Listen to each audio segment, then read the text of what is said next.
một phút nữa.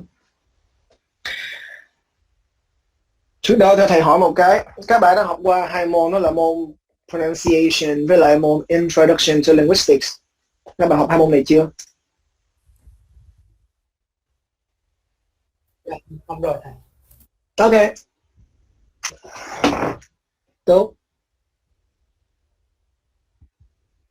Ok. Ủa sao thấy dư một người ta? Whatever. Em on bằng 2 tài khoản thầy. Em dùng PC cho màn hình nó lớn hơn thầy. Ah, okay. So that's it. We can start now. Welcome to our course, Phonetics and Phonology. I think most people would choose to not show the camera on the screen because it takes up a lot of connection, and we don't want to lose connection to just some photos and pictures of us. So let's keep it like this, okay? Audio and my presentation, and if there's a video, I just show it on the screen.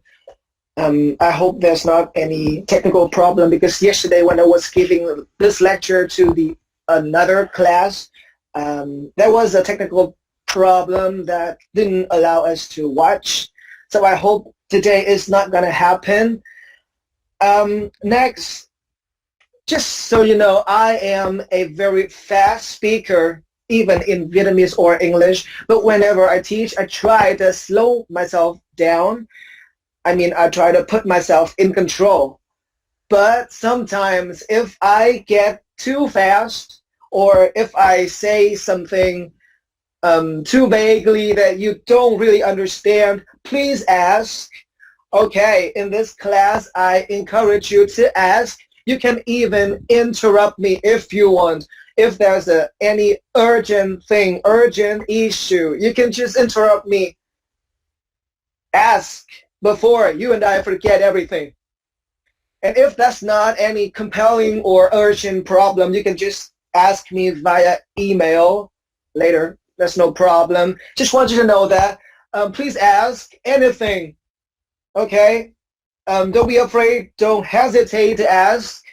It's for your own sake, because I teach. I will not ask you things outside of the lesson. So if you don't ask, it's your disadvantage. That's it. I hope you understand it. And, well, let's stick to that. And I asked you if you took the pronunciation and the introduction to linguistics courses, and you did. And that's good. So I would not have to cover again some terms that you already studied in the other two courses.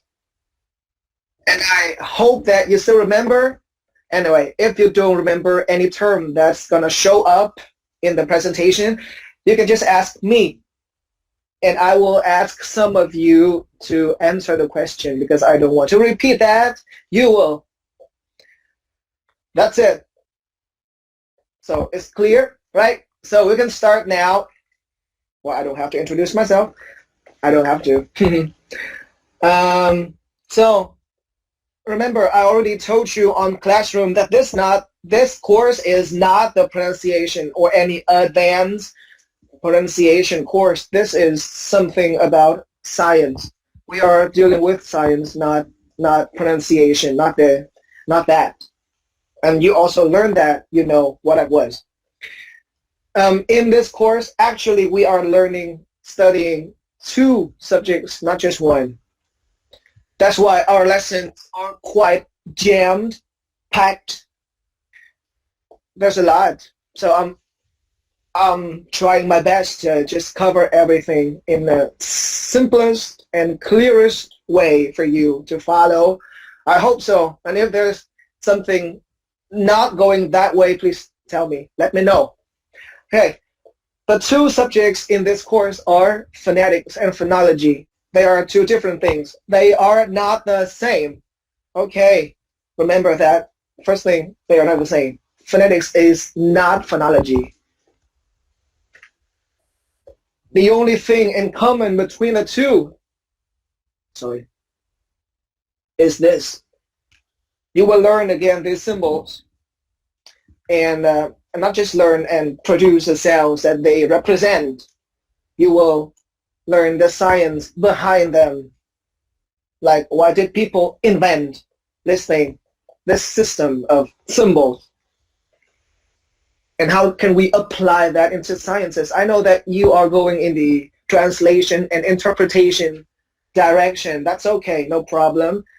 You are not going to teach.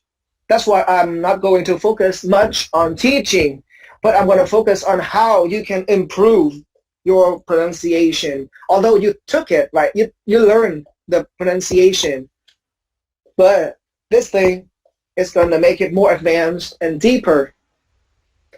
And you know some mechanisms behind these pronunciation skills and guides.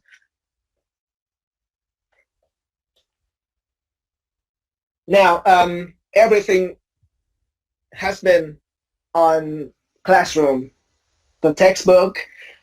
There's another file on the IPA, and we're going to look at that later. There are 2 additional textbooks that the faculty asked me to give you, but I don't think we have enough time. I don't think we have that much time for everything. So this textbook is enough, only that, nothing else. If you want, you can just look at some other books on phonetics and phonology. It's up to you. In this course, we have to go with this one. This is compulsory. Personally, I don't like this book because later I'll tell you why. I'm not in front, so I'm not fond of this book at all. But the thing that you need to know is that we are dealing with only sounds in this book, so in this course. Sounds, that is this thing right here, the symbols, only them, okay? No letters. Please get rid of words. Whenever I ask you to think of a word or something like that, think of the sound, not the letters. For example, if I ask you to think of the word apple, apple, apple, apple, think of the sound apple, and don't think of the letters A-P-P-L-E. I'm not going to ask you to think of the A-P-P-L-E, but the sound apple. That's it. Okay? There's no words in this course, only sounds.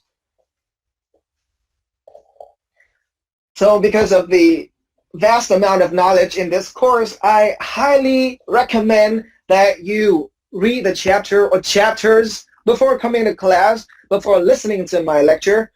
It's for your own sake again. And after one session, please review at home. We don't have time because I cannot review everything in class for you. So review everything at home. If there's a problem, ask me. Send me an email, anything. Next, please take notes. You can jot down things on your papers, notebooks, or you can just capture the screen however you want. Up to you. Only to make sure that you can follow the slides and the flow of knowledge. That's it. The next thing is to participate wholeheartedly. I'm not sure we can do that online, so let's wait, hopefully, until we can reach our classroom and we can do this. So I'm going to ask you to participate in all the activities that I prepared. For now, just listen and be sure that you take notes and ask me in case you have any questions. You can also give constructive feedback to me, like you speak too fast, or you pronounce it was wrong, blah, blah, blah, whatever. No problem. Last thing, I hope you enjoy the course. That's it. That's all the preparatory stuff in the beginning of the course.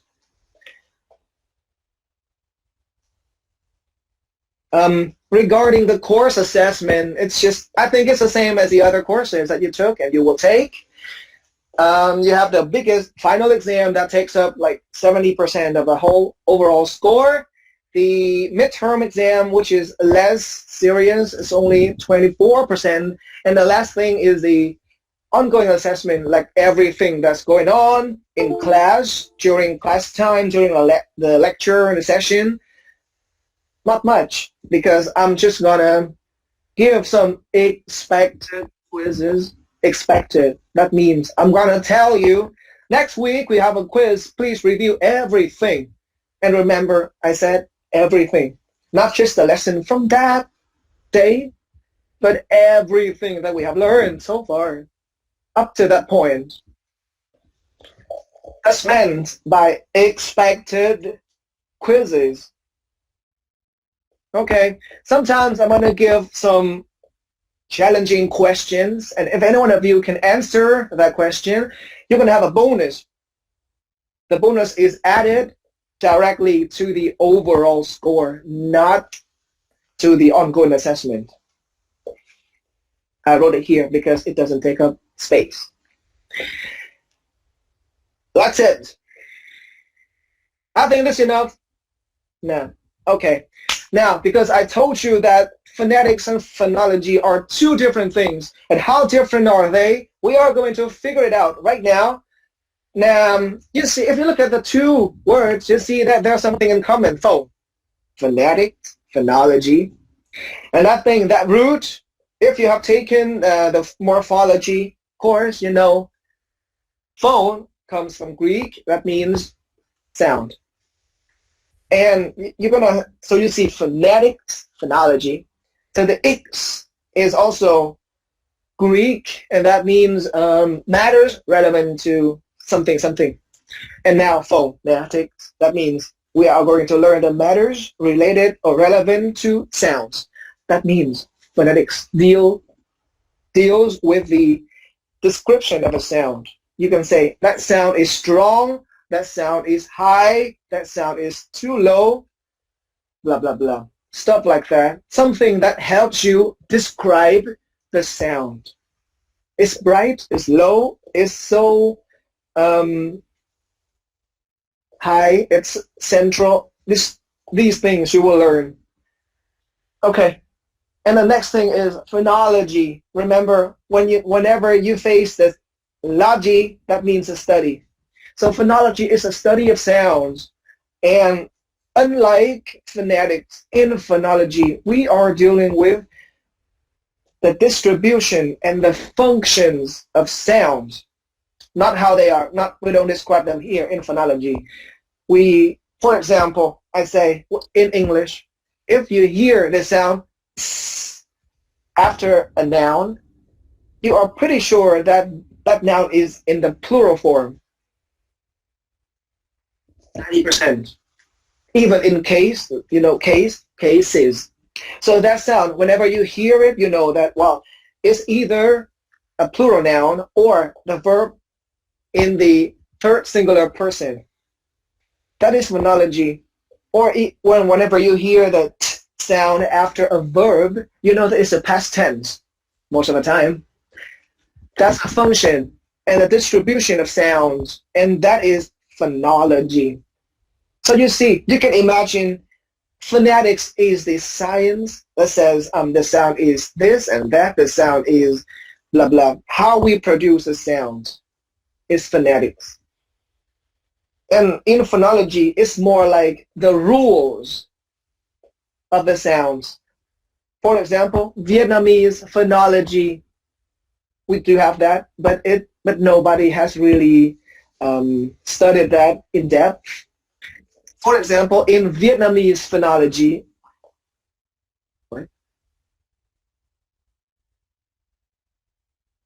sorry, someone just came in. Again, in Vietnamese phonology, we don't have consonant clusters. We don't say taray, we don't say kaha, right? We say jaw and jay. So we combine everything into just one consonant sound. We don't have consonant clusters like in spring in English. That's phonology.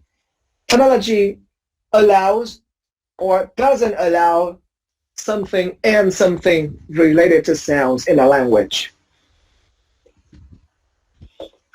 See, so phonetics is a practical because you have to learn how to produce any sound, any human sound.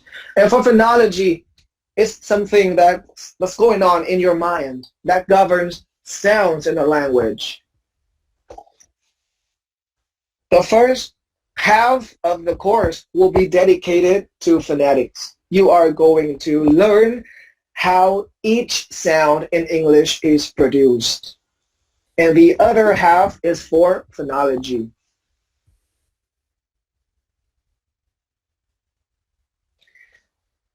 So now, one question related to what you studied in the previous courses. What is a segment?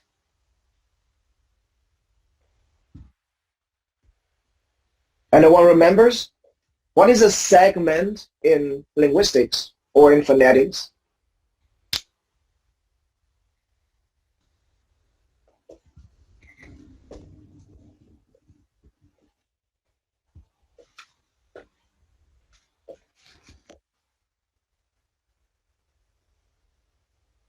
Nobody remembers anything? Hello, teacher. My name Ching. I think segment is smallest units of sound in English. Smaller unit of sound Yeah. in English. Okay. Yep, that's good. Yep. Thank you. That's good. And not just in English, in any languages. Now, very good. So we talk about segments as a single unit of sound. For example, again, apple. We have three segments, right? Apple. Three segments. So whenever we talk about segments, we talk about consonant sounds and vowel sounds. That's it. Every single one, okay? Not a bunch, but just any individual sound. Let's take another example for you to see it better. My name is Han. Well, we are talking about Vietnamese, okay, not English.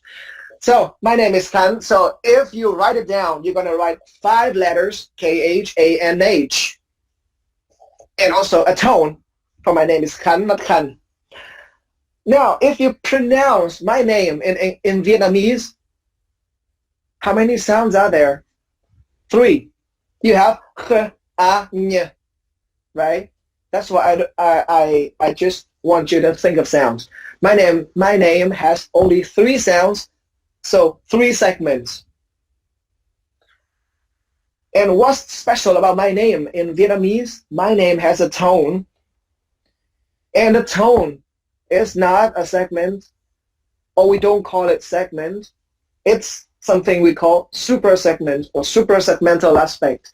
Whenever we have the word supra, that means something that is not segment. So we have tones in Vietnamese or intonation, rhythm in English and other languages. There are many other things in suprasegmental aspects, not just tones. We also have assimilation, elision, linking, and weak forms. Weak forms are, in pronunciation, some reduced forms of sounds. So these changes are counted in the suprasegmental aspects, or you can call it in a very academic term, prosodic aspects, if you want to. Both are okay in this case.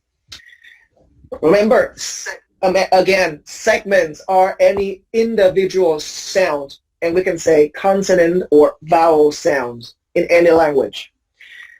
If there's something else that is not consonant or vowel sounds, it's not segment. It's something that belongs to suprasegmental aspects. Okay, we add the supra because it's not just segment.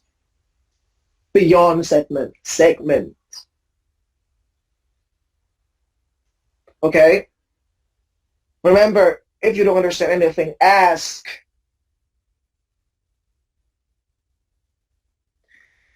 Also, in this course, if you try your best to understand every term and you also review at home and also try to improve your knowledge through time, you are going to acquire a lot of things, such as, the speech mechanism. Because imagine if you are going to become an interpreter, for example, you are going to speak a lot and also, to native speakers, and you also have to produce sounds in a proper way, not just like any way you want. You have to acquire some accuracy, and that's why the speech mechanisms are very important for you to acquire. Also, these things about articulation and concepts of phonemes might not be or might not sound very important at first, but later you find them very useful for your pronunciation. Anyway, so this is again, this is the science behind pronunciation.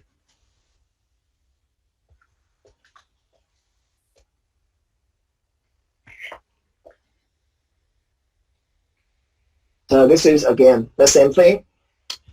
Now, let me talk briefly about a thing that we use in this course, phonetics and phonology. We are using, and we will be using, IPA, which is International Phonetic Alphabet. The thing that is included in the folder on Google Drive.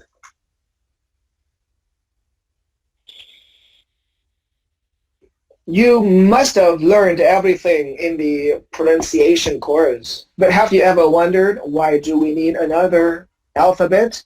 Isn't the Latin alphabet not enough? Right? We learned the Latin alphabet for A, B, C, D, E, F, G, to Z. And now, in this course, and also to be able to read the transcriptions, how to pronounce a word in dictionaries, you also learn another alphabet, this one. And why? Why do we need to have another alphabet? Now think. The Latin alphabet that English uses has only 24 letters, from A to Z. But the English language has the total number of 44 distinct sounds. And so how can 24 letters represent the sounds of 44 sounds, different sounds, right? In order to solve this problem, the old Englishmen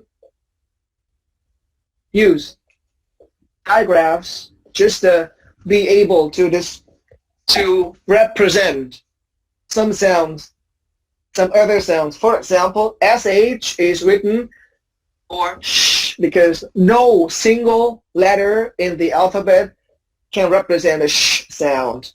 Same for ch.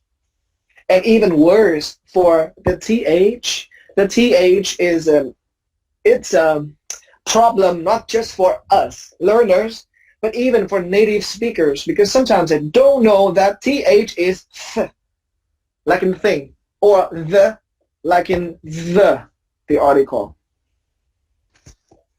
So, more, many more. And, right, and I also said that we are dealing with science. And science requires accuracy and consistency. We don't really rely on the alphabet that cannot represent every sound, because we are dealing with sounds, right? So now, can anyone read the sentence from me?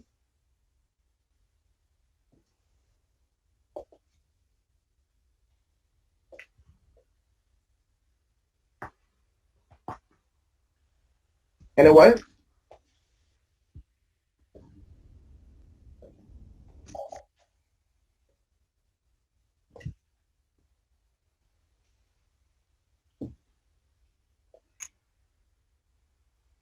No one? Really?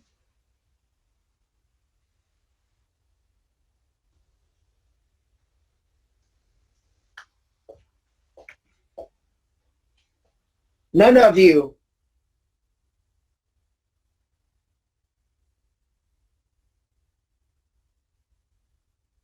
I don't think this is quite difficult. Okay, let me try my best. Yep. Yeah. Much like this, on this meaning,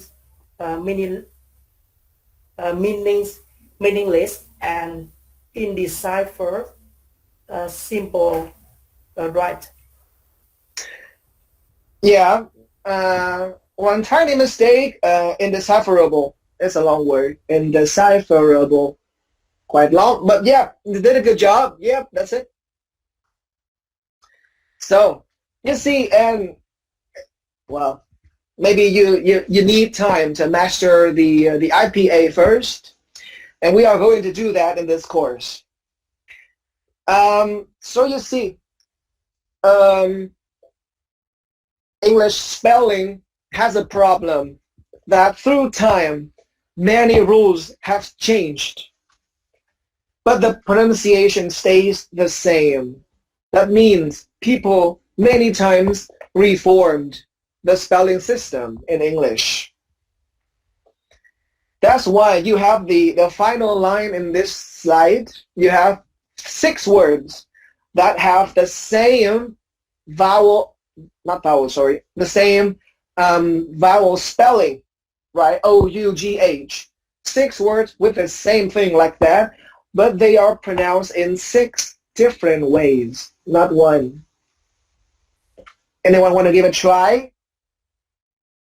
Remember, these 6 words are pronounced differently in 6 ways.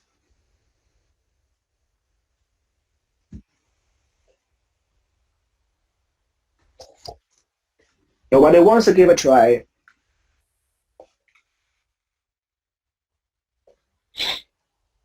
Think about what?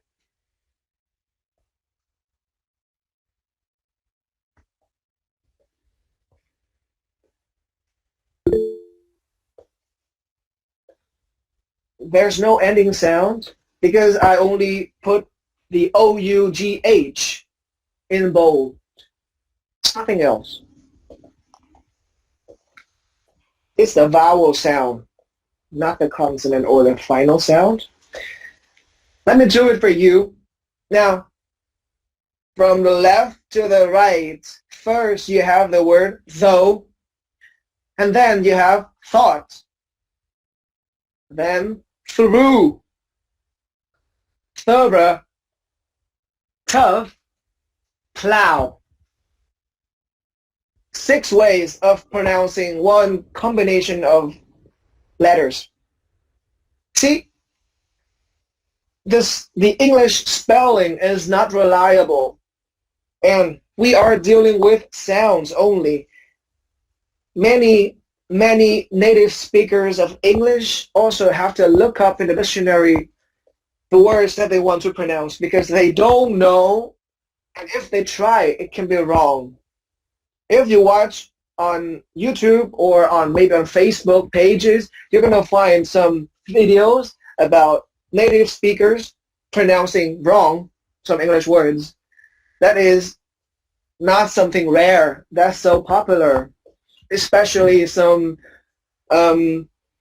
unpopular or academic words. Many people, even native, don't pronounce them very right. For example, the word that you know, pronunciation. Most of the American and New Zealander friends that I talk to, they don't pronounce that word as pronunciation. They pronounce it as pronunciation. That way, the pronunciation is not right because it's not in the dictionary. No dictionary will give that pronunciation as the right way. But many native speakers do it. See? So that's why, because the spelling is not reliable, we have to invent something else, something concrete, something reliable, something consistent. And that's why the IPA was invented. Every letter that you see in the Every letter that you see in the IPA list is pronounced one way, never two. So whenever you look at one IPA symbol, you know that it only represents one single sound, one. And that's why in phonetics and phonology, we use that alphabet, the IPA. And we are going to talk only about the IPA and never anything else. So for now, if you think you are not good at recognizing the symbols of the IPA, please go check. I already uploaded the IPA file on Google Drive. You can look at that. Not all of them, because it's international. That means the list that I gave you is a combination of all sounds in the world. Not all, but mostly all sounds in the world. And English only uses some of them. The special thing about the IPA is that it can be used to represent most human sounds on Earth, not just English. For example, if you learn everything, you know that we can use IPA to transcribe Vietnamese, French, Spanish, German, and blah, blah, blah. Any kind of language you want, you can use the IPA to transcribe the sounds. You see, sometimes the transcription is the same. For example, the Spanish one, this one, might be very, very similar between the IPA one and the written one. Similar, but for German, it might seem very intimidating, very challenging. And Vietnamese is like another language, another alien language, right? And it's blah, blah, blah, blah, blah, all symbols. So this is the purpose of IPA. Whenever you learn any other language, you can use IPA. And most people also use IPA to represent the sounds in their languages. Most people, not all. Why? Because there are always differences like this. Especially in English and in the US, people don't seem to like the IPA. You already know that the American people use different systems compared to the world, right? We use a metric system. They use the mile, foot, feet. They don't use kilogram. They use pound. They don't use liter. They use gallon. And also for phonetics and phonology, the biggest publisher in the U.S., one of the biggest, not the biggest, Merriam-Webster. They are so famous in the U.S. for dictionaries. They use their own way of transcribing sounds. They don't care about the IPA. You can look at the screen and see how they transcribe the sounds, not using IPA symbols. In the older version, in the past, even people didn't use IPA at all. They used their own systems. You see, in the King James Bible, the tame is like the A with the slash, sorry, with the line on top, and that's A, tame. See, but anyway, if we don't talk about American English, we only talk about languages in general. Most of the speakers and most of the publishers of dictionaries would choose the IPA because it's the most widely studied phonetic alphabet in the world.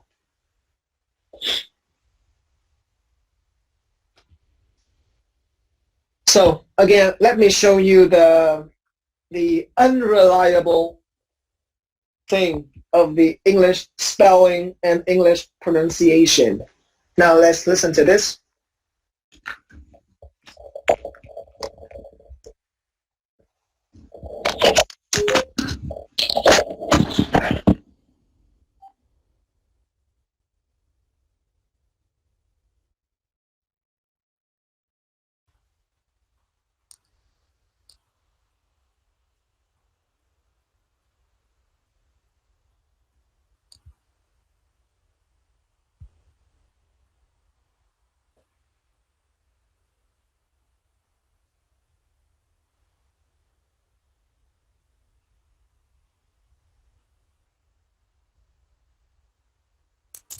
G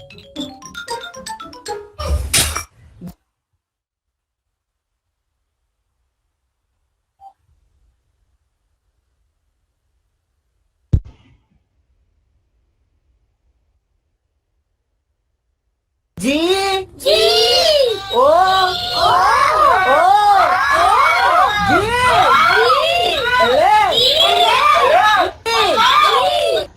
G Gulu gulu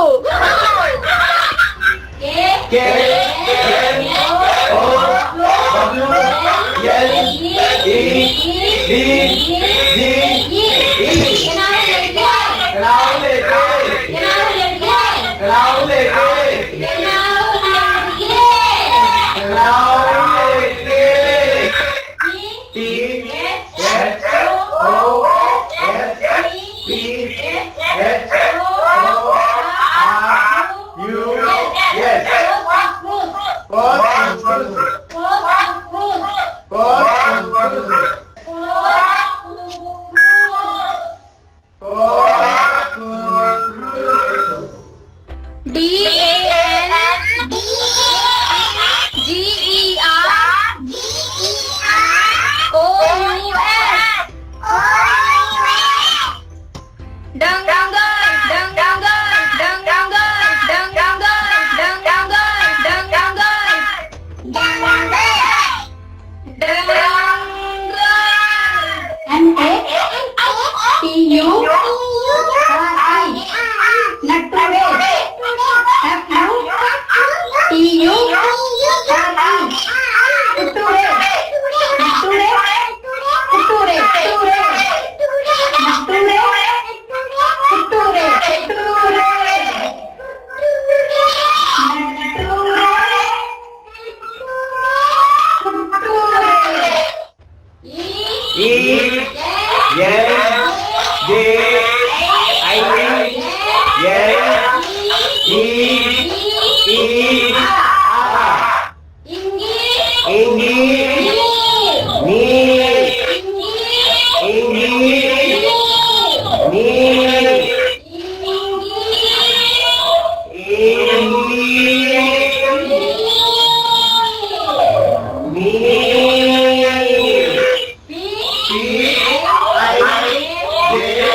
Mhm.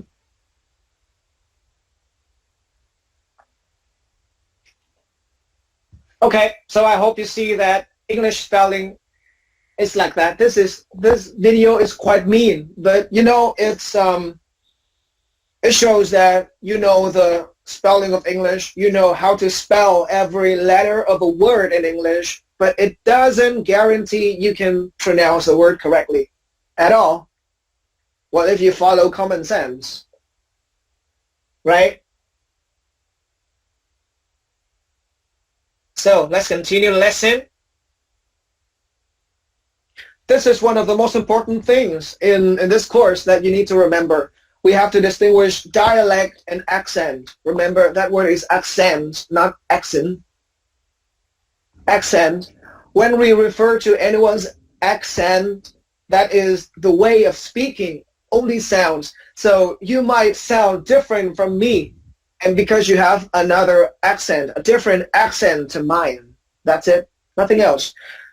And mostly when you learn another language, you also transfer the knowledge of your mother tongue to that language. That's why people say, you have an accent in English because of this. Because there are some differences that you cannot avoid making, even if you learn another language. But if we talk about dialect, it's something bigger because dialect includes accent in it.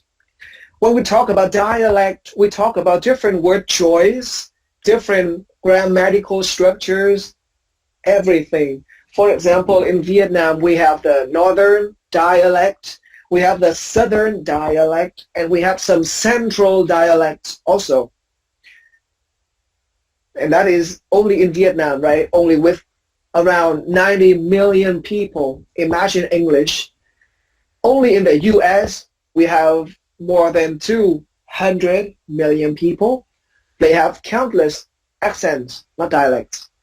But if you count dialects, it's like American English, British English, Indian English, Singaporean English, Scottish English, Irish English, Australian English, New Zealander English, and many more.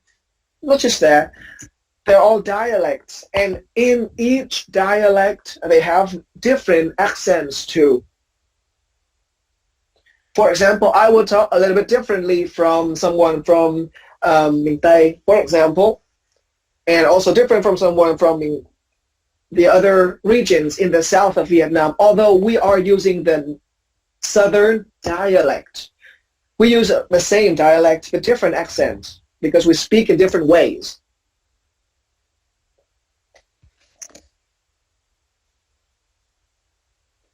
And the next thing, also important to bear in mind, is that this is important. So please, if you are sleeping, please wake up and listen carefully.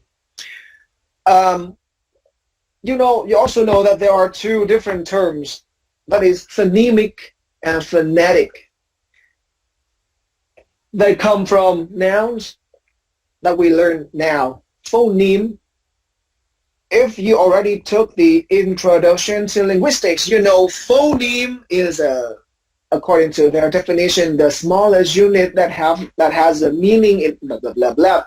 I don't want you to remember that because it sounds vague, and it will be the same. No, it's not like that. Now, please remember that a phoneme is the mental representation of a sound in your mind, only in your mind. And if you speak it out, like, because I have the phoneme ah in my mind, and if I say ah, what I just said is a phone. Okay, again, phoneme is a sound, but it's a representation in your mind. If you say it out, it's becoming a phone.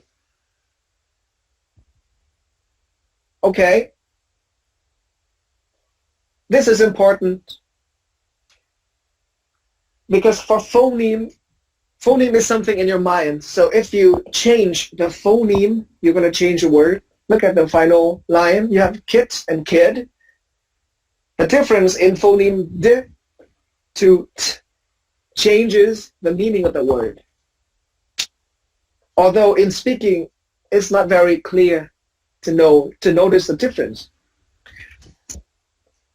And because the phoneme is the same, but the phone is different depending on people. That's why we do have the term allophone. I don't know if anyone of you still remembers the term allophone. Because imagine we have the phoneme a in Vietnamese. We don't talk about English. Now let's take Vietnamese to be clearer. Every one of us, all of us have the phoneme a in our minds. All of us know a in words like ba, ma, con gà. We know it when we have that phoneme in our minds, but when we pronounce words with that sound, for example, I say con gà, but my friend might say con ghé. Some people even say con ghé. So you see, what we say is different from what we have in mind. We still write it con gà with the G, A, and the tone, but we pronounce differently. That is phone. So you see, the phoneme is fixed in your minds, but the phone changes depending on people. Allophones are the different representations of the phoneme. Got that? This is important. Điểm này quan trọng. Các bạn nếu như không hiểu làm ơn hỏi nha. Tại vì đây là cái phần sẽ quan trọng ở buổi thứ 3 hay thứ 4 gì đó. Mình sẽ nói về khác nhau giữa phonemic và phonetic transcription. Hai cái phần này rất quan trọng. Thành nói ra bằng tiếng Việt cho nó dễ hiểu. Phonemic, phoneme là cái âm đó tồn tại trong đầu mình. Tức là mọi người Việt đều biết đó là âm A và đều sẽ nghe âm A đó.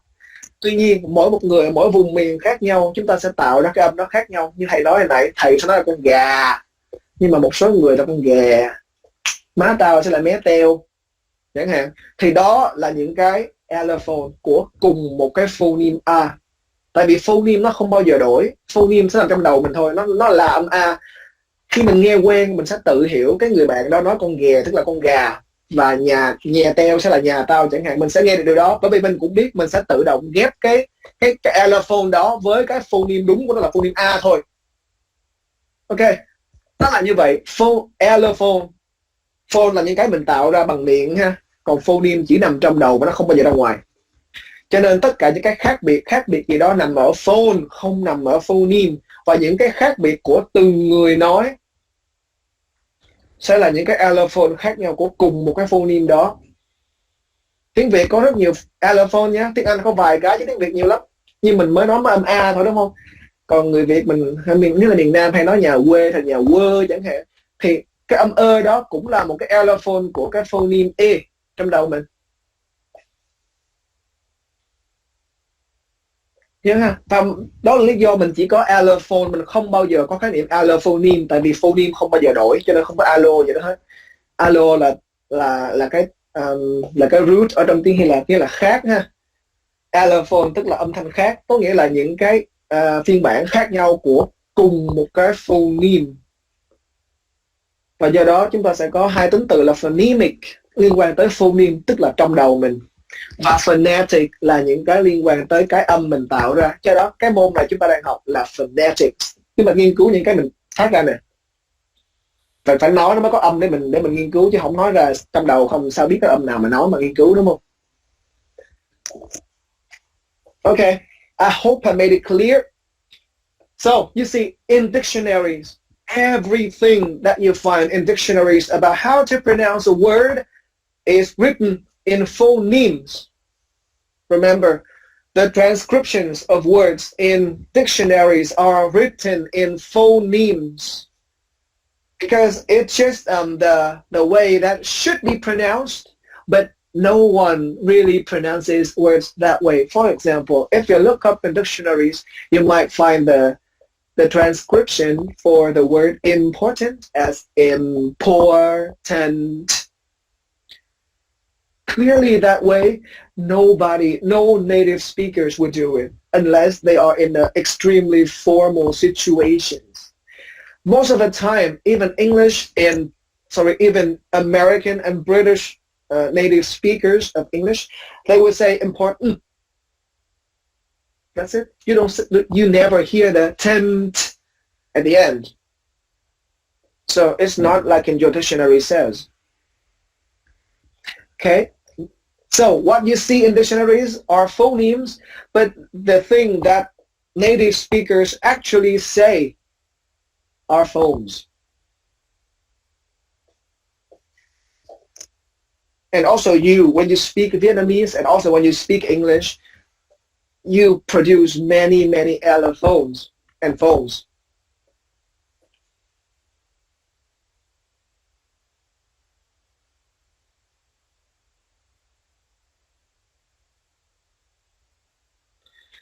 So that's why I hope that after this course you will understand the fact that every one of us has a unique voice, unique accent, And remember that every sound that we produce is a phone, not a phoneme, right? And so because of that, every sound that we make is different. My ah will be different from your ah, from your mother's ah, from your sister's ah, from your friend's ah. All different, never the same. That's why you can recognize my voice and your friend's voice and your mother's voice. But how do we know that the sounds are different among us? Like, how do we know that my sound is different from yours? My ah is different from your ah, from his ah? Because in phonetics, we do have three main, it's a science, so it has sub-branches, and we have three main branches of phonetics. The first one, the most popular one, is articulatory phonetics. This is what we do now, and this is what most of the world does. If you find any course about phonetics in the world, but just says phonetics, you know that it's only articulatory phonetics. This thing studies how you produce any sound, the journey of the sound from your lungs, deep in your lungs, until it goes to your mouth and until you pronounce the words. That's articulatory phonetics. The reason why very few universities offer the other two, acoustic and auditory phonetics, is that it's so expensive, because you have to have very expensive equipment and devices to record, to measure, to analyze, and to process sound stimuli. So it requires a lot of money and labs, just like when you study medicine. This is why very few universities offer acoustic phonetics or even auditory phonetics. See, acoustic phonetics is more like physics, the one that we all had to study in high school. Acoustics means in physics. And auditory phonetics is more like neuroscience. That's why everything required to study these things is so expensive. And that's the reason why most courses about phonetics in the world is only articulatory phonetics.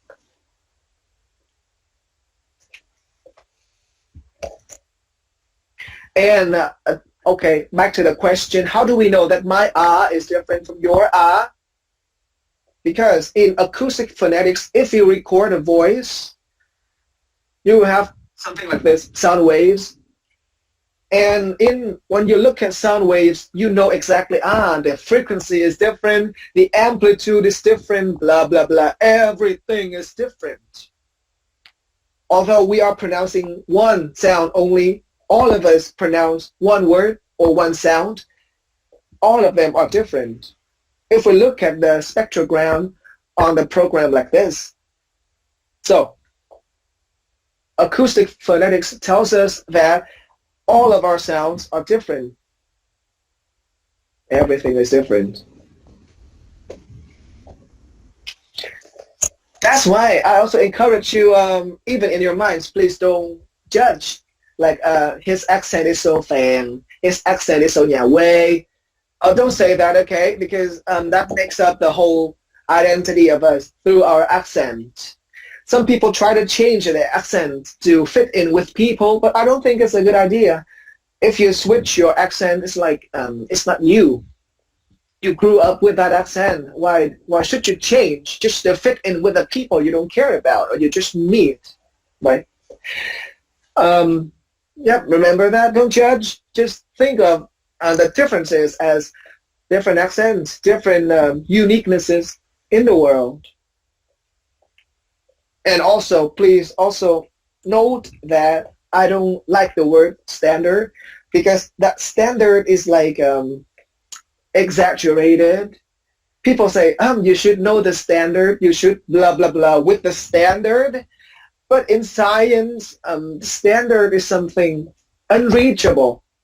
We only, I myself only say standard when I refer to some reference system. Have we you? And we use it to evaluate things. We don't use it to judge. Okay? The standard is something there, fixed, not change. And that's what, because it's not going to change. We can use it as a reference system. And that's it. That's a standard. No more. Nothing like the standard that we often think of as the best, the perfect. No, not that. So, this is the first one. Now, let's please do this exercise to see if you really know how to pronounce some words. Now, let's wake up and do this. First one, anyone can tell me the word with a different sound. In number one, A, B, C, D.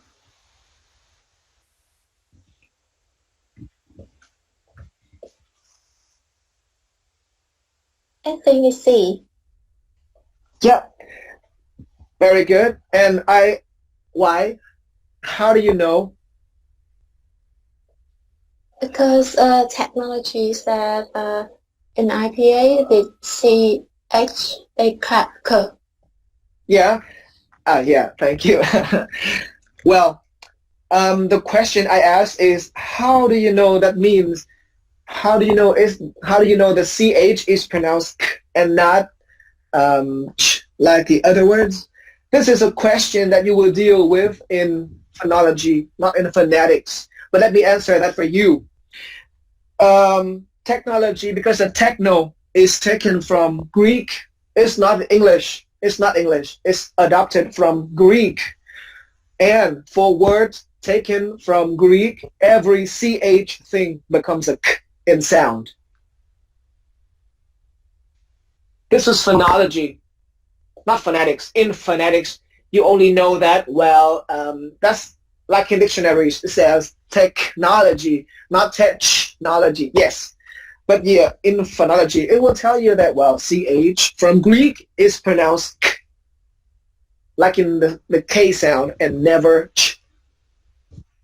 This is a question I encourage you to ask. Like, you need to understand why and why and why, and not the answer is not simple as because the dictionary says so. Well, no. Everything has a reason. Well, sorry, most of the things have a reason. It's not a good idea in science to say absolute. Very good. Number two, which one is different? A, B, C, D. Island, without the S sound. Very good. It's island. Also, funny story for you is that the word island is, yep, island. The S is there for fun, really for fun, because of some misunderstanding of the people in the past. They added an S there, but just for fun, because the word is always island. From the beginning till now, it's always island. So the S is a misunderstanding between people. Number three, easier.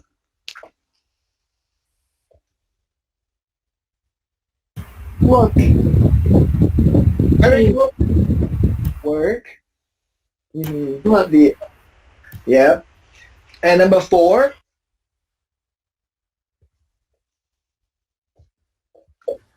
B. Book. and how do you know? Because it's the sound produced is different from the others, like food, school. Yeah, very good. So book is a right answer. Yes, it's a like we are going to study short oo. Okay, very good. Number five.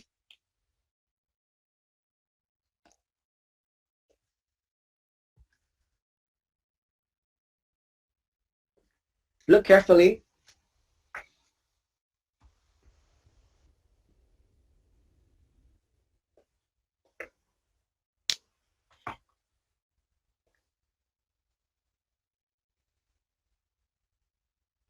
Hello? It's many. It's a sound, and disorders either a. Very good. Yeah, D is many. It's one of the rarest cases in English where the letter A is pronounced eh. Very good. Many. And number 6. It should be easy.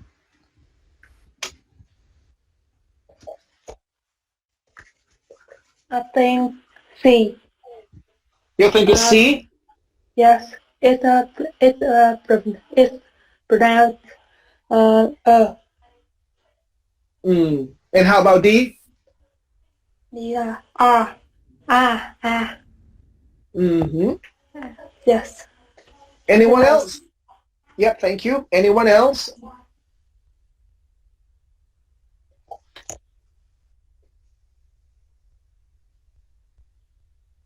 Well, yeah.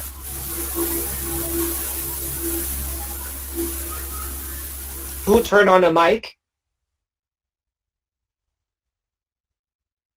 Well, in this case, it's not C, it's D. It's journalist.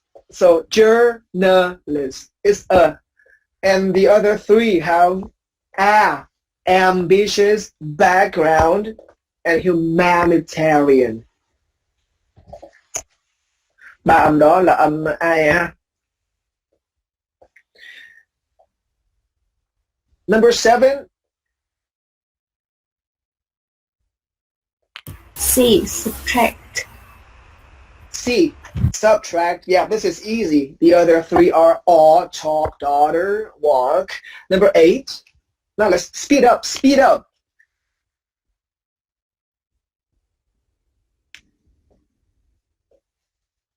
Number 8 should be easy. Number 8 is A. Yep. And number 8 is only correct. Sorry, yeah, the A. Answer, the option A in number 8 is only correct in British English.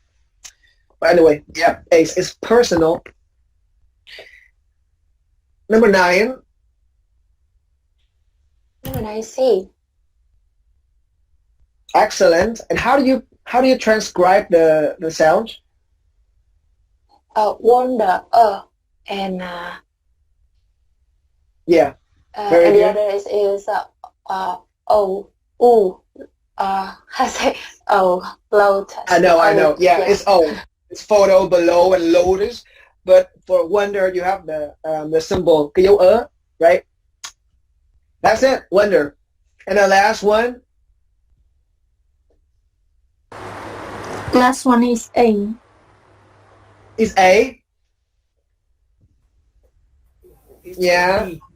D. You think it's and why D and not A?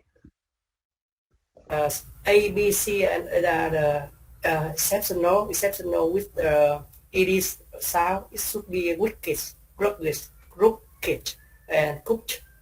Right. Very good. C, and D. Yeah, excellent. A, B, C are exceptions in English. You have to say rugged, crooked, and wicked. The last one is normal, is regular, cooked. Very good. So you see, English spelling is not like that. That's why sometimes you have to look up in the dictionaries just to know how to pronounce the words correctly and properly. Otherwise, you end up pronouncing some other words, not the ones you have in mind.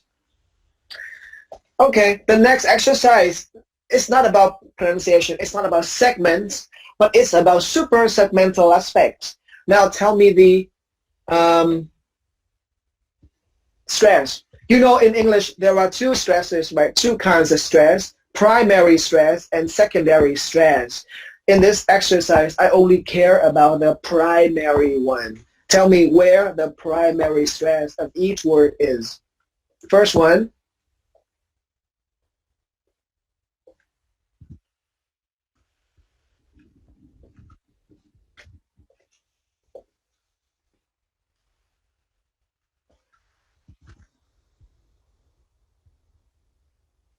Where's the primary stress in the first word?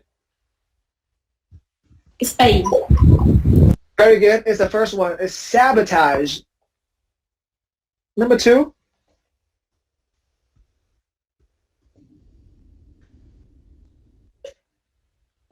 Number 2B.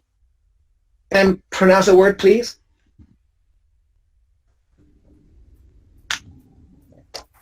Hyena. If you say hyena, it's Hyena. Sorry. very good. It's hyena. Very good. Hyena. Number 3. Politics, first syllable. First syllable, yeah, politics. Very good. Here are the words that I often heard my students pronounce wrong. So that's why I put them here. Very good. Number 3 is politics. Please don't say politics, okay? Politics. It's so tempting to pronounce that way, but it's wrong. It's politics. Number 4.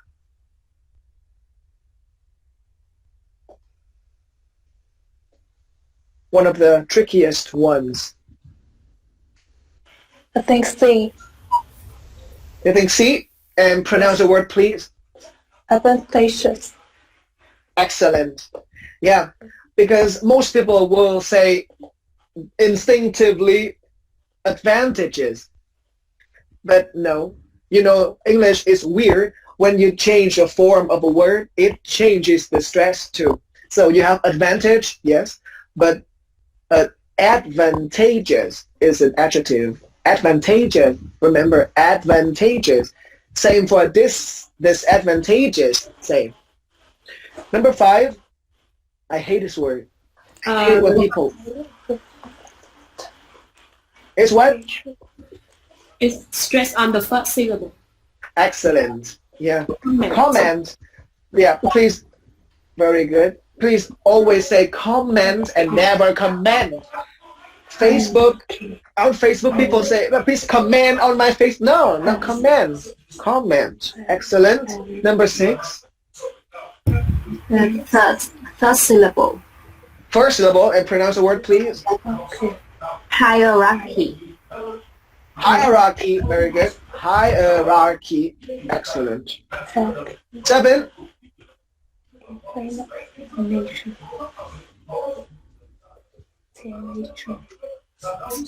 Infamous, first syllable.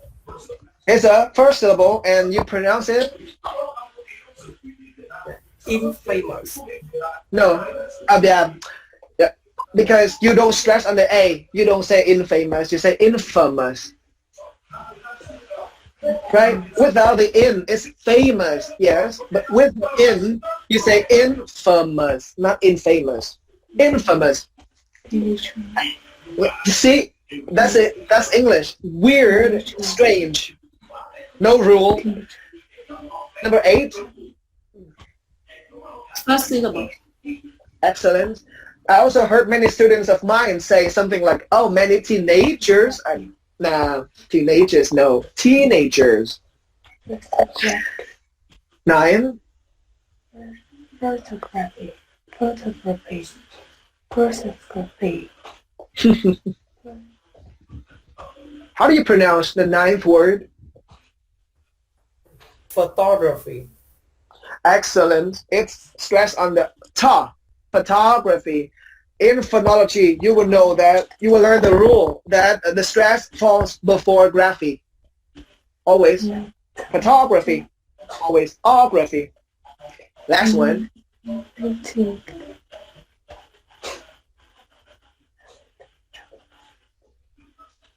Advantageous. This is also tricky.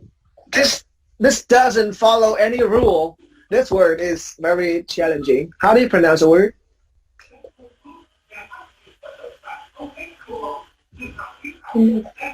Very, yeah. Normally, phonology tells you that you stress before ative. But this word is different. This is innovative. This is no rule. You have to accept it. That's why you see, because some years ago, I myself still read the word as innovative, but that's wrong. That's too wrong. Okay? So remember, innovative and not innovative or innovative. No, innovative. Excellent. So we finished the first part. Now let's come to the harder part of phonetics, the production of sounds or speech sounds. Now please pay attention.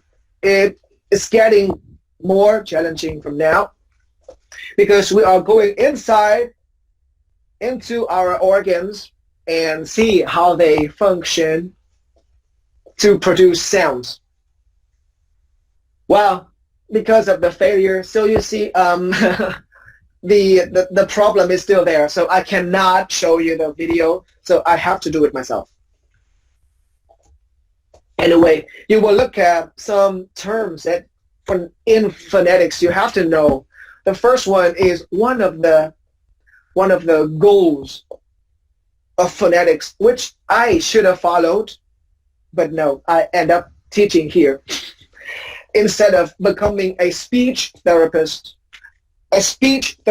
or a speech pathologist deals with people with a speaking impairment, people who have problems with the tongue or with something that doesn't allow them to pronounce any word correctly because their tongue might be too long, might be too short, or there's something wrong in the anatomy of the tongue, blah, blah, blah, stuff like that. So we fix it. We train them. And even more seriously, some people suffered from stroke, accident, for example, and they lost the ability to speak. And so we also help them as speech therapists or speech pathologists. This is our job. So this is the main purpose of phonetics. You know how and what is wrong inside of any person and fix them. Also, here in our body, when the air from your lungs, when it wants to go out, it has to go through a lot of things. And we will face some cavities. You see, a cavity is an opening, just an opening, something big, an opening. And we have three main cavities in our body for speaking. First one is the oral cavity, or say the opening inside your mouth. We also have the nasal cavity, the opening inside your nose. The last cavity is smaller. It's a sinus or sinuses in plural. In Vietnamese, we call it xoang. They also help not pronounce, but amplify sounds. So if you sing, you care about sinuses, but because we are dealing with speaking only, we don't care about sinuses. We only care about nasal and oral cavities. The diaphragm is the big muscle right below your lungs. And remember, you pronounce it as diaphragm, not diaphragm. Okay, the G is silent. Diaphragm is cơ hoành.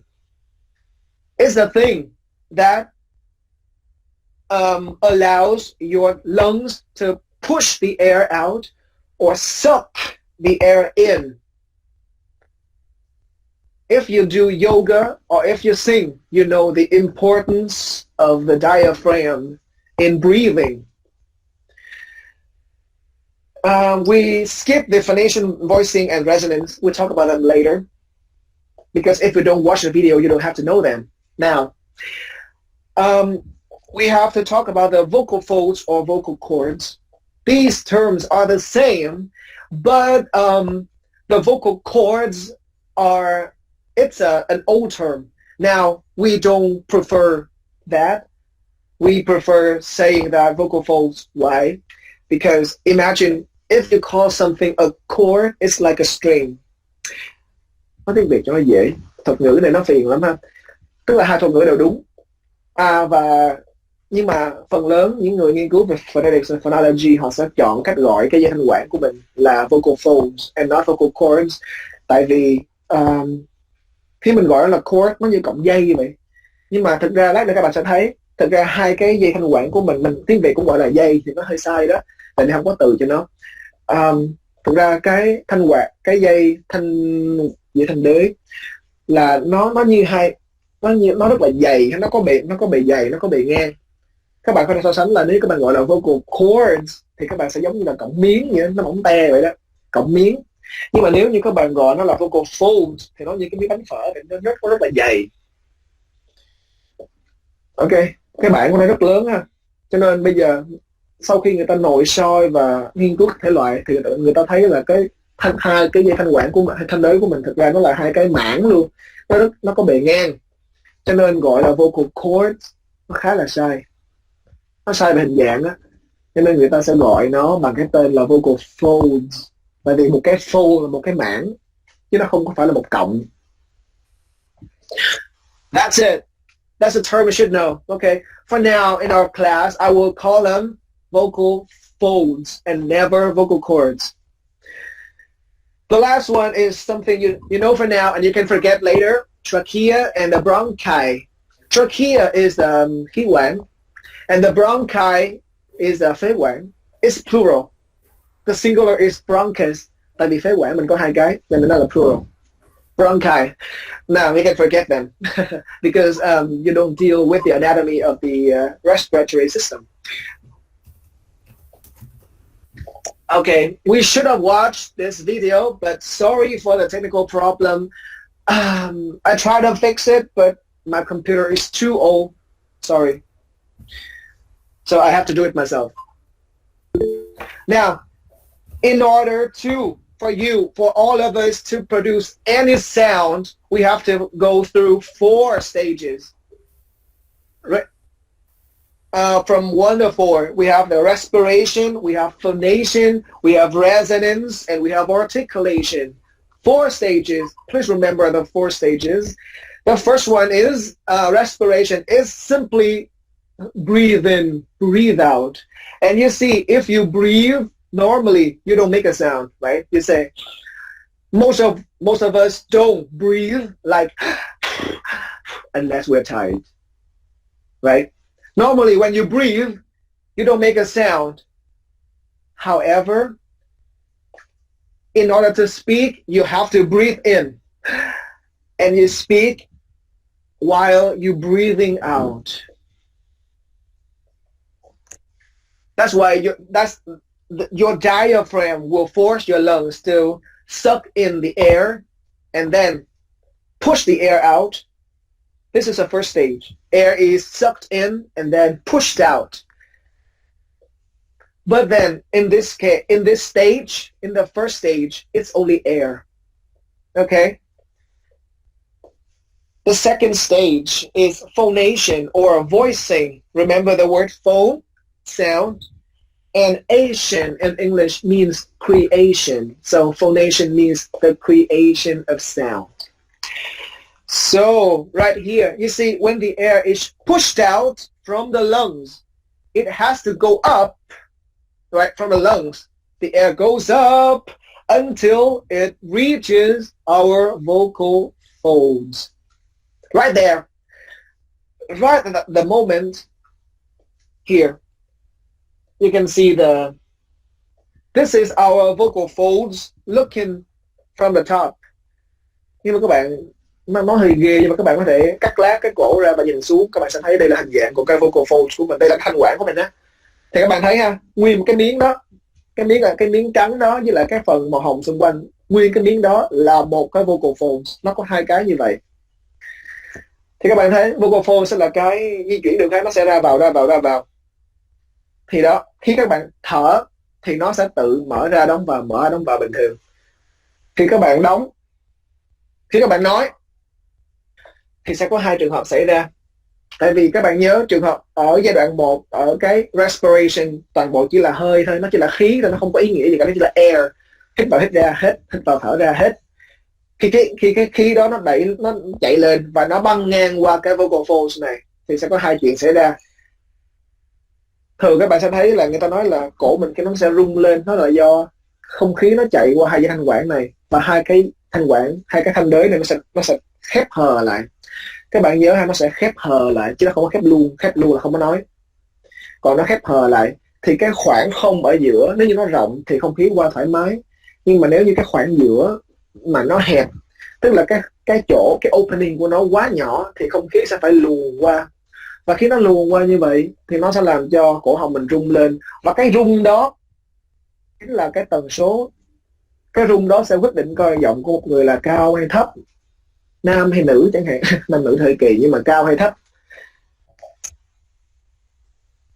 Cho nên khi các bạn học những cái như là voice consonants hay là voiceless consonants thì nó rung hay không rung là vì cái này. Nhớ ha, khi các bạn cái cổ họng, hai cái vocal folds nó rộng rinh như vậy nè, là khi chúng ta thở hoặc là khi chúng ta tạo ra voiceless consonants. Voiceless ha. Và các bạn, nếu các bạn còn nhớ, trong tiếng Anh chỉ có 8 voiceless consonants, 8 cái. Sau này sẽ có một cái nữa là cái thứ 9. Như đó thôi. 8 với hoặc 9 trên 44 âm là voiceless, và toàn là phụ âm. Các bạn không thể nào nói tiếng Anh mà nói kiểu là đúng không? Các bạn luôn luôn cần nguyên âm, và toàn bộ nguyên âm trong tiếng Anh đều là voiced cả. Đó là lý do mà trạng thái thường gặp nhất của thanh quản chính là khép hờ. Hai cái dây đó luôn luôn khép hờ lại để cho không khí đi qua được. Nó phải nó tạo độ rung. Và các bạn nói càng lớn hay là càng cao, như thầy đang nói bây giờ nè, thì cái độ hẹp nó sẽ càng hơi nhiều một tí và nó rung nhiều hơn nữa. Cho nên nếu như tình trạng nói nhiều như thế nó cứ lặp lại hoài thì khả năng cao là nó sẽ lão hóa sớm. Cho nên hãy thông cảm giảng viên ha, nói cũng khổ lắm. Thì đó ha, thì các bạn thấy thanh quản của chúng ta nó cái dây thanh quản của mình nó sẽ như vậy. Cho nên khi chúng ta nói chuyện, tại vì hầu như tất cả các nguyên âm đều là rung, và hầu như tiếng nào cũng có nguyên âm cả, cho nên từ nào cũng sẽ có nguyên âm hết. Cho nên là mặt bằng chung là dây thanh quản sẽ luôn luôn rung, tức là cái khoảng hở nó quá nhỏ, cho nên không khí luôn luôn tràn qua làm cái nó rung lên. Nhớ ha. Và tới lúc này thì cái air đó mới chuyển thành sound. Nhớ ha, giai đoạn 1 thì cái đó chỉ là air hoặc là air flow, air stream, cái gì cũng được. Tới khi nó gặp được, nó đi ngang qua cái dây thanh quản của chúng ta thì nó sẽ được tiến hóa trở thành sound. Tại vì lúc đó âm thanh các bạn đã có tiếng, tức là các bạn không phải hơi thở không có tiếng, hơi thở chỉ là nó không có cái gì cả. Còn khi các bạn bị ai đó chọt cái bạn la lên cái ớ gì đó, thì những cái đó là nó trở thành tiếng, thì lúc đó nó là sound. Ok, và nó mới là sound thôi ha, nó chưa là gì cả. Lúc mà air đi qua vocal folds thì nó thành sound, và nó sẽ đi tiếp. Câu chuyện còn tiếp diễn. Okay, let's back to English so that you know. Now, in the second stage, phonation or voicing, air becomes sound when it passes through the vocal folds.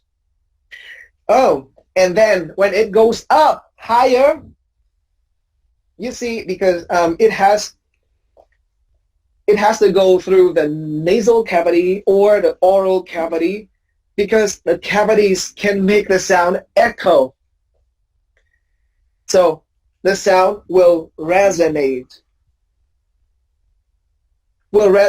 in the cavities.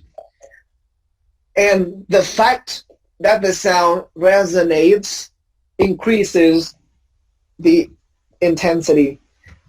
Mà toàn thuật ngữ không mà mệt ghê.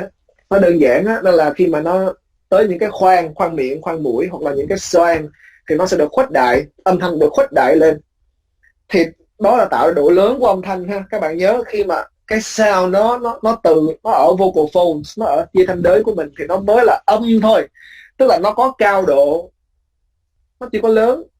Mình muốn tạo ra âm thanh mà lớn thì âm thanh nó còn phải vang qua rất nhiều những cái khoang ở từ cái dây thanh đới, nó vang ra tới miệng hoặc mũi, thì lúc đó nó mới ra độ lớn ha. Ok, tức là giai đoạn 2 là phonation hoặc là voicing, và giai đoạn 3 đó là resonance. Thì lúc đó thì cái air đó sẽ biến thành sound, và cái sound này sẽ nhận frequency, tức là cao độ. Tại vì dây răng đới nó càng rung nhiều thì nó càng cao, và khi mà nó chạm, nó đi lên những cái cavities thì nó sẽ vang vang trong đó để tạo ra độ lớn.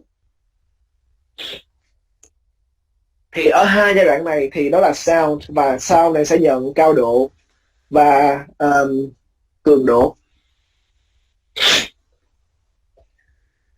Last one, when the sound is ready, we will use the articulators to shape the sound.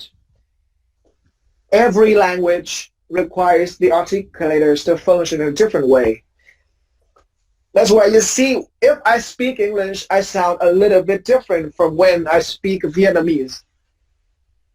Because I have to I have to adapt my own articulators to fit the language I'm speaking. So you see, if the articulators function differently depending on the language the speaker is speaking. Remember that? So, in this final stage of articulation, sound becomes speech sound. Okay, that's a summary. Nhắc lại bằng tiếng Việt cho các bạn nhớ.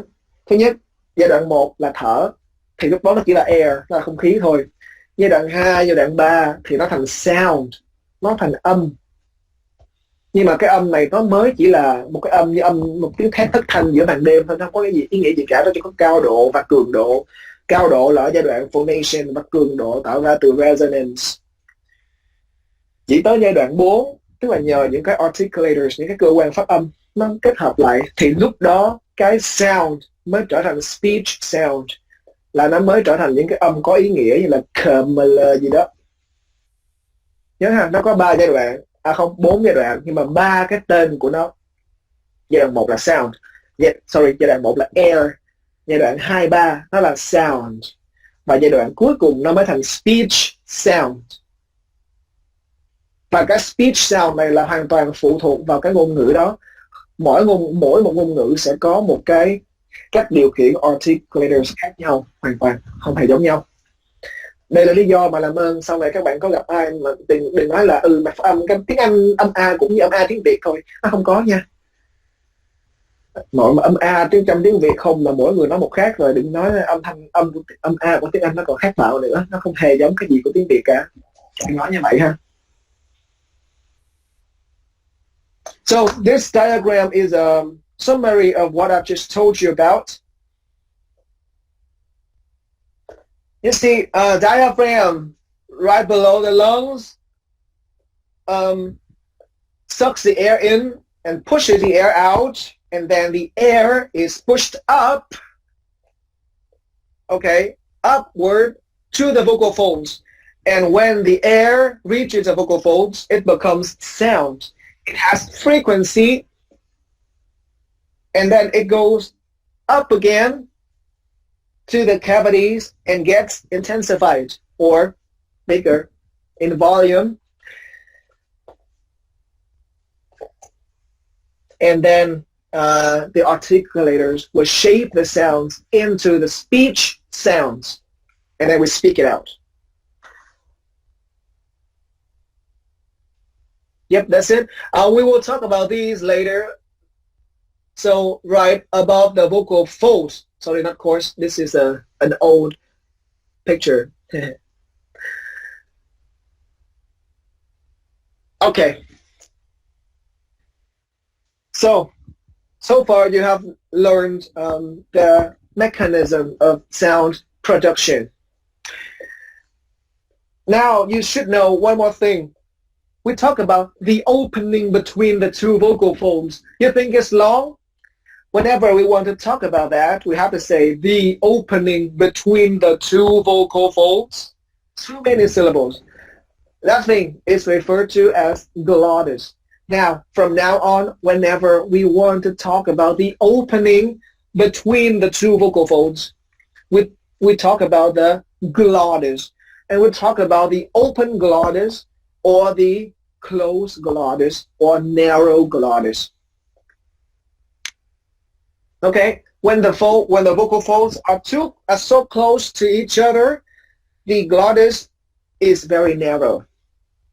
And when we breathe, or when we say the voiceless consonants, the glottis is wide. Yep. Know that.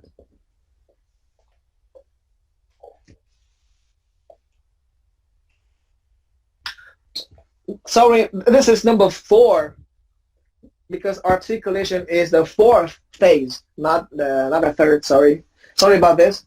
Okay, and above the vocal folds, we have something we call a vocal tract.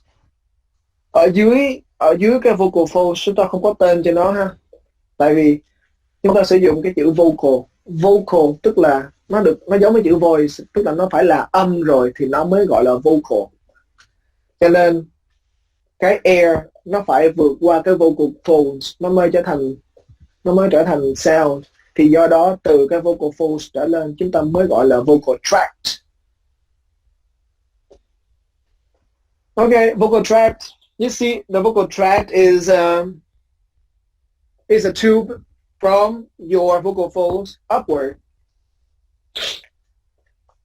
And the articulators, I think that in the course of Introduction to Linguistics and Pronunciation, you already learned some articulators. We have a lot of articulators along the way.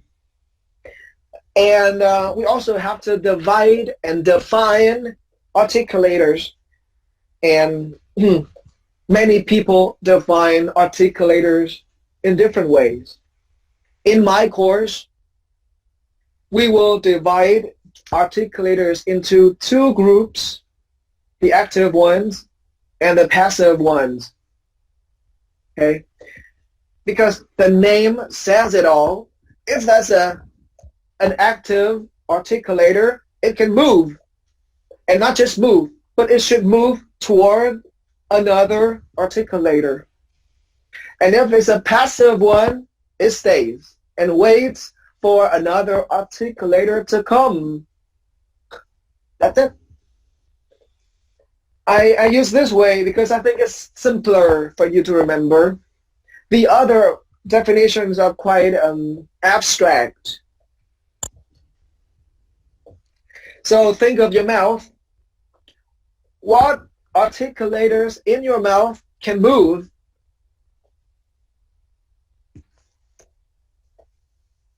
And whenever we talk about the active articulators, the biggest thing in our mouth is the tongue. And for your information, the tongue is not just simple as what you thought of. In phonetics, the tongue is divided into 5 parts. You see the names on the screen, right?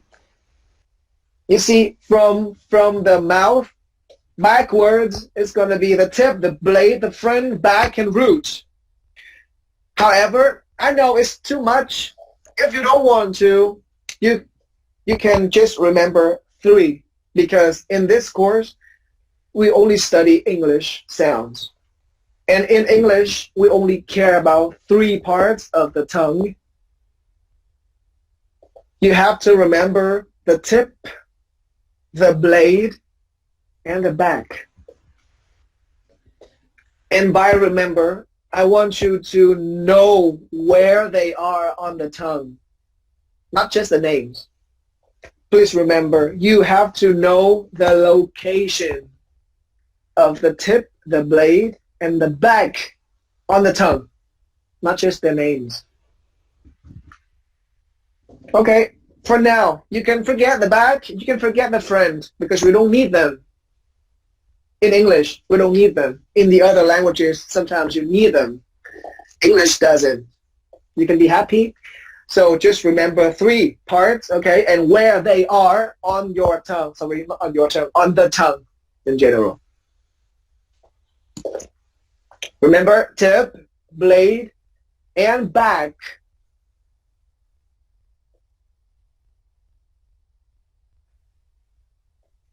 Oh yeah, the lips can move, right? Because you can do some things with your lips, right? You can protrude your lips, you can spread your lips, có thể cười tẹt miệng ra chẳng hạn. Đó. You can do some things with the lips. So the lips can also be active articulators.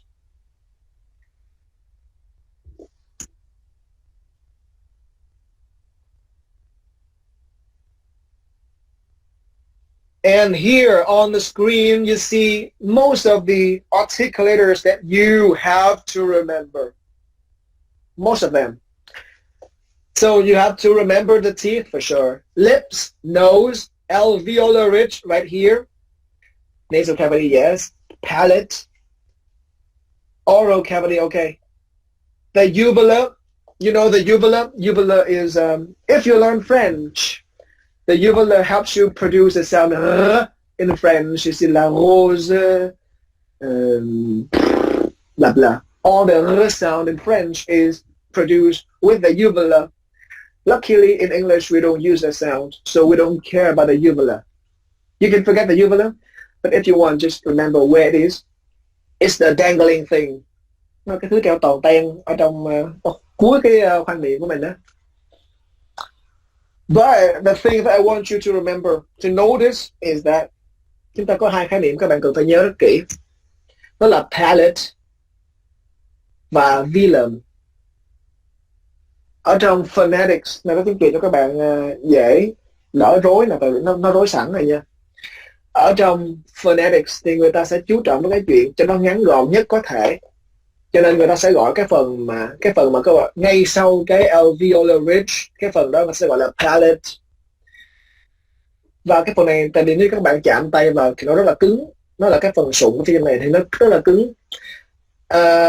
Còn tới đây á, tức là khi mà cái phần sau này chắc các bạn không có với tay tới, tại vì nó là khá là mềm. Thì tên trong Phonetics của nó là velum, không phải venom nha, velum. Và cái này chính là cái mà nó sẽ đóng lại khi các bạn không đọc âm mũi nè. Tại vì các bạn nhớ là những âm mà không phải nasal thì nó sẽ không được lên mũi. Thì cái thứ chặn cái âm không khí sound mà chạy lên mũi là cái velum này, nó sẽ đóng lại, nó sẽ khép chặt vô đây. Thành ra âm nó chỉ chạy từ đây, nó chạy thẳng ra khoang miệng, chạy ra ngoài luôn. Thì đó là những âm mà chúng ta hay nói. Trừ khi nào các bạn sử dụng những âm có mn ngời nhờ, thì lúc đó cái velum nó mới để hở ra cho không khí nó chạy lên để nó ra mũi, thì nó mới ra được âm mn ngời nhờ. Còn không thì nó đóng lại. Bởi vì nó cũng di chuyển ha, tại vì nó là active nha, nó không phải passive nha. Tại vì nếu như nó mà active, nó mà passive thì nó không thể đóng hay mở được. Cái này nó đóng được ha. Và các bạn cần nhớ một cái quan trọng nữa, đó là chỉ trong Phonetics thì cái này mới gọi là palate và cái này gọi là velum. Còn nếu như mà các bạn nói ngoài đời á, đôi khi các bạn sẽ phải xài cái này là hard palate. Tại sao? Tại nó cứng. Cái palate này nó cứng, cho nên người ta sẽ gọi là hard palate. Còn cái này nó cũng nằm trên đây luôn, mà nó mềm, thành ra người ta gọi là soft palate. Nhớ nha, ở ngoài đời có thể các bạn sẽ nói là hard palate là phần trên, và cái phần di chuyển được đằng sau nó là soft palate. Còn ở trong Phonetics chúng ta chỉ gọi cái phần cứng là palate, không có hard, không có soft gì cả. Palate. Ở cái phần mềm đằng sau, cái phần mà nối giữa cái palate với là cái phần còn ten, cái lưỡi gà, thì mình sẽ gọi nó là velum.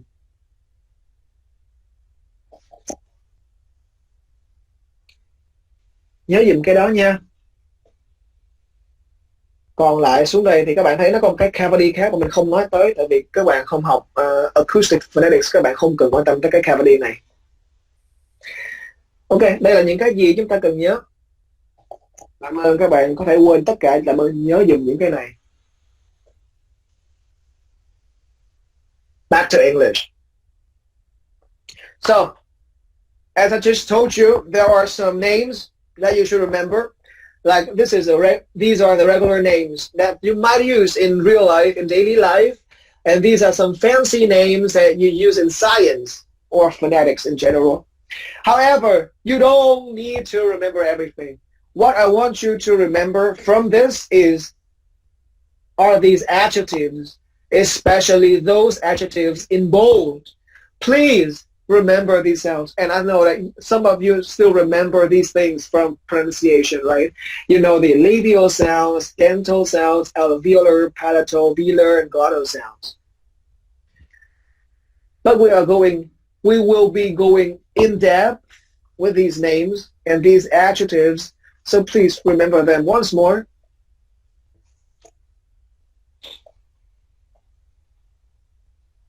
Okay, so fun part, not so fun. Anyway, now remember, I want you to think about sounds, not the letters. You can try yourself. Now, think of consonant sounds, think of vowel sounds, and tell me how different are they? Or what's the difference between vowel sounds and consonant sounds?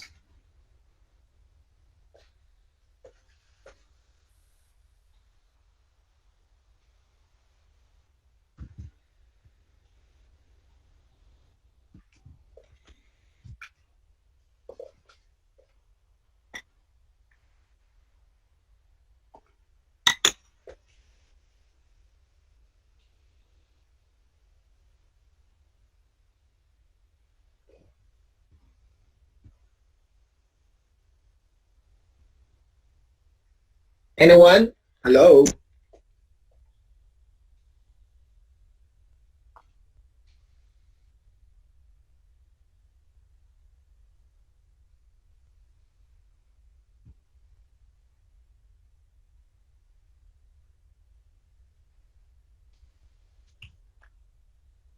No one?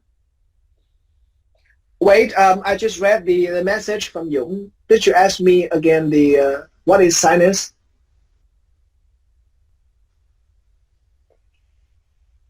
Dạ thầy, cái hình mà của cái mặt bị cắt làm đôi thầy, mấy cái dây thanh quản, mấy cái đó trong tiếng Việt gọi là gì thầy?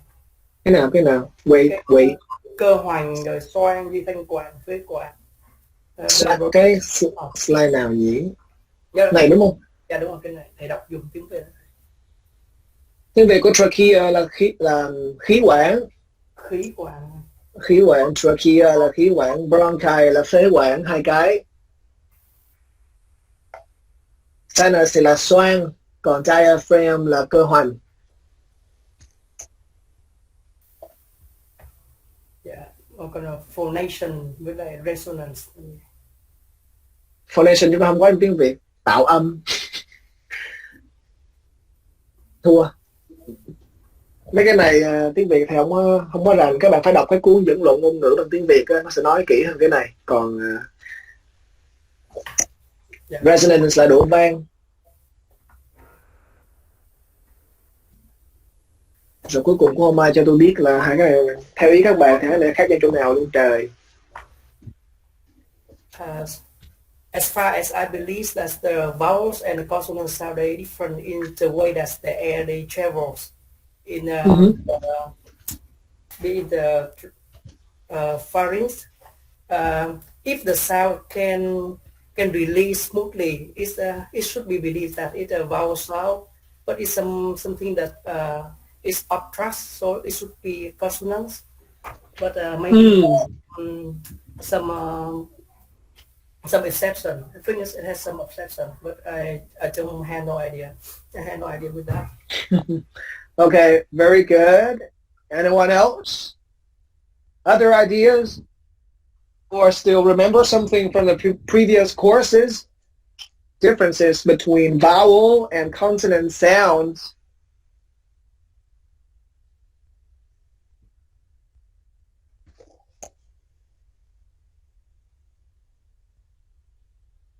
No? Oh, well, so let me do it myself then, as always. Well, you might have, right? You just said right? So, you talked about, airflow in the vocal tract with or without obstruction. Yes, excellent. This is the definition from the introduction to linguistics. We studied how sounds are produced and blah, blah, blah. And that's good. And some of you maybe still remember something about places of articulation or manners of articulation, and then even other things that mentioned here. But yes, and they're all in part correct.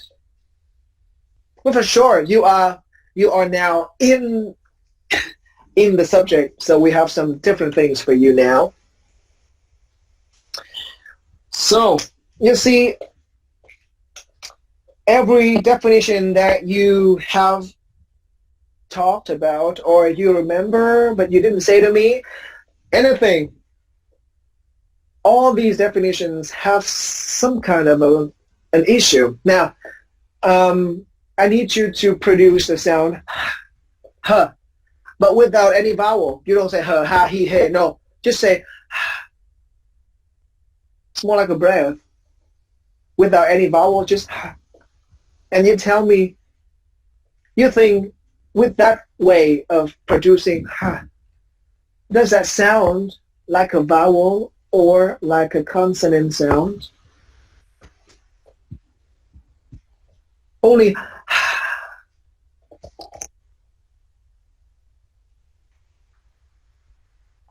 does that sound like a consonant or a vowel sound?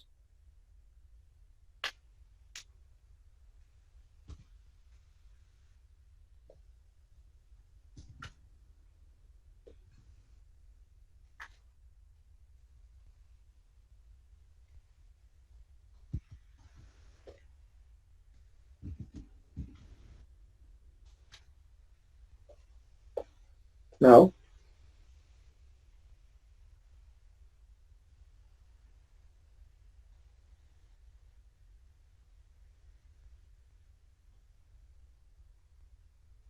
What? Adam's apple, vibrant, different. What did you mean?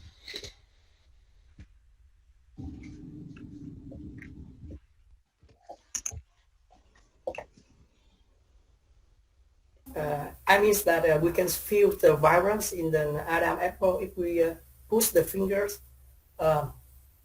place the fingers on the Adam apple and feel the vibrance. But it's a basic. But I think that it changes the inside your mouth as the tongue that is go up or go down. It's the H of the tongue will travels, so they will differs lots of the vowels like the diphthongs or the singular vowels. Mm-hmm. Yeah. Okay. Yeah, that's just I know. Okay. Thank you. That's good. So still some knowledge left from the other courses. That's good. So good. And anyone else? Can you just produce the sound and tell me if you think that sounds more like a consonant or more like a vowel?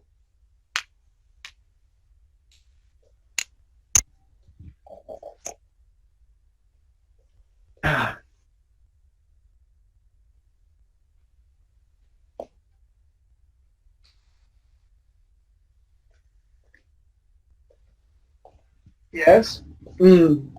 Thank you. Very good. Yes. You say it's voiceless. Yes. Sure. But if you think this way, you pronounce and you pronounce ah, you will see that the production of these sounds is almost the same. There's no obstruction. There's no obstruction. There's no obstruction of the air in producing because it's a breath. It's just like ah, but with ah, it sounds more like ah, and is voiceless. So you see, when you produce any vowel sound and when you produce, the mechanism is the same. Also, same thing. If you pronounce the w, only w, and then y before you say any vowel, w and y, you will find that they are, you feel the vibration, yes, but that vibration is because you add a vowel or a slight vowel into it. The pure w and y is simply another version of and e. If you say And if you say it too fast, you're gonna hear the. That's the w. Same thing applies to to y, because if you say yeah, it will just form y if you pronounce in a very fast way. So w and y are consonants according to what you studied, yes. But talking about formation of sounds, w and y are only a different versions of w, of u, the vowel u and the vowel e. So the definition of obstruction or not, it doesn't really matter. And because of the changing features of w and y, we call them semi-vowels. Some people will call them semi-consonants. That's okay, no problem. But more people would choose semi-vowel. Why? Because they're more like vowels. And semi means half, so sometimes they're vowels, sometimes they're consonants, depending on where they are in a word. We will learn more about this in phonology.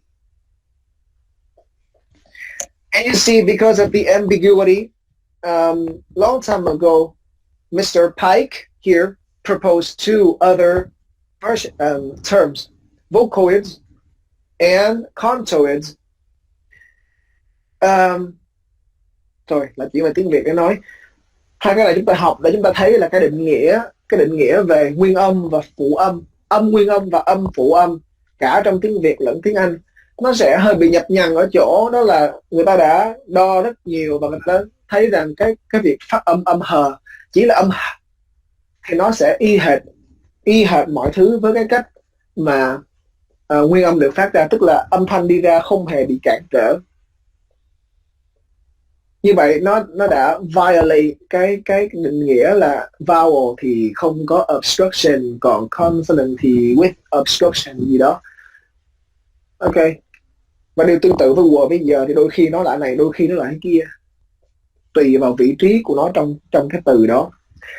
Như vậy thì ông Pike ông đặt định nghĩa là vocoids, tức là mọi âm, không cần biết, mọi âm mà khi phát âm nó không hề có bất kỳ cái obstruction nào cả.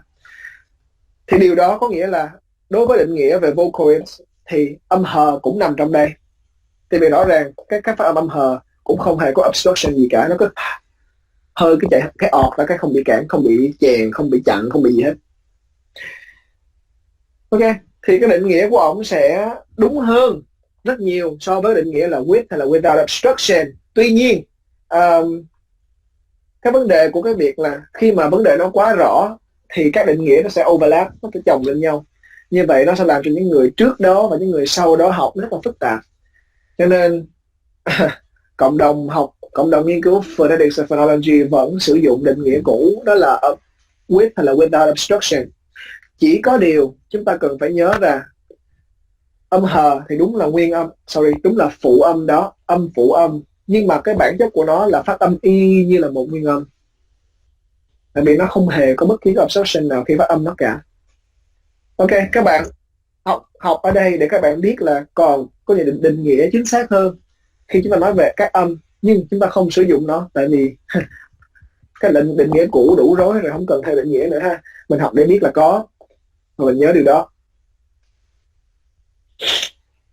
Tương tự, âm w với âm giờ các bạn gọi là consonants cũng đúng, nhưng mà thực ra do nó là từ âm u với âm y, cho nên bản chất của nó là vocoids, tức là u với y mà là nguyên âm, thì nguyên âm là không hề có obstruction, tức là nó là vocoids, nhưng mà nó sẽ function như là consonant trong những từ như là we hay là you.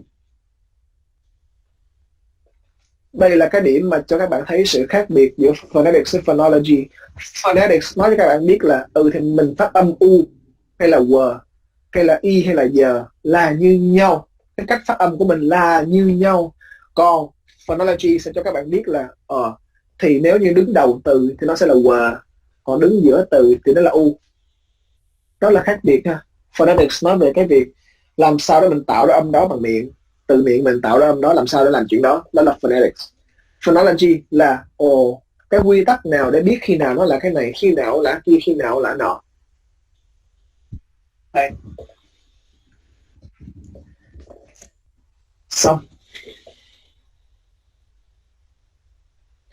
And also different languages will use different rules in phonology and also different rules in phonetics. You see, there are some languages that allow serious consonant clusters, as in Czech. You see, zmrzlina, zmrzl, 5 consonants in a row. And Czech allows that. Russian allows that too. There are many languages in the world that make use of consonant clusters like that. But if you think it's not possible, now look at the word again. This word is zmrzlina. If you think, because you don't study Czech phonology, if you do, you will see that the r here, the R here is a vowel. In Czech, it's not a consonant, it's a vowel. So, you see, zlina, that's a word. See, so the more you learn other languages and you even study the phonetics and phonology of these languages, you will see that the phonology of each language is different.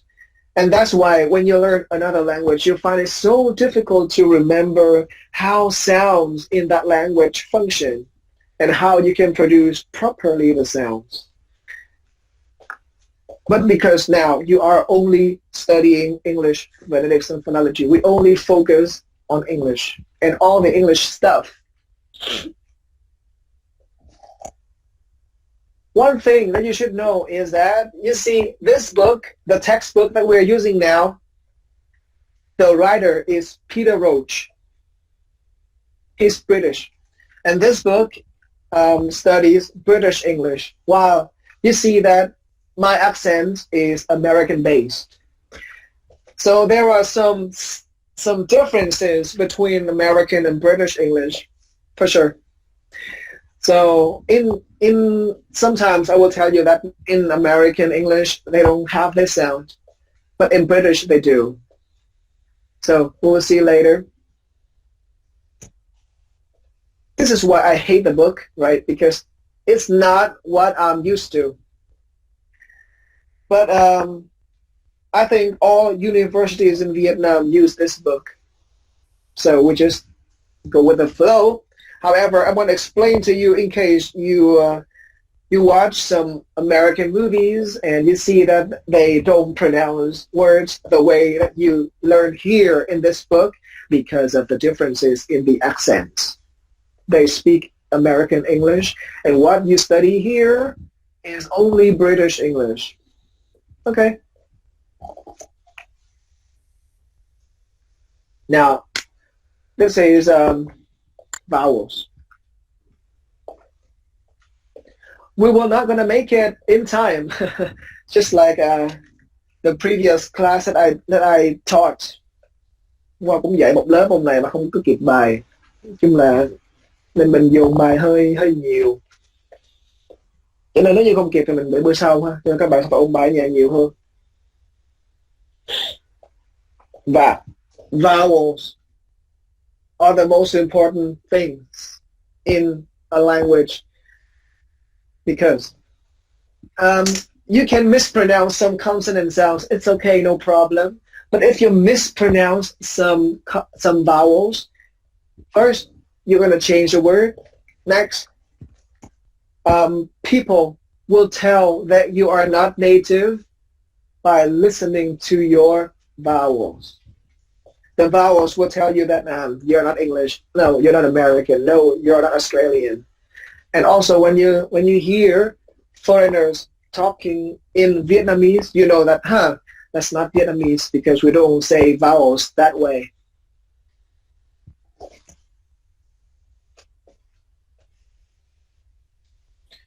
So when we talk about vowels, you know what vowel is, okay? A vowel is an air stream without obstruction.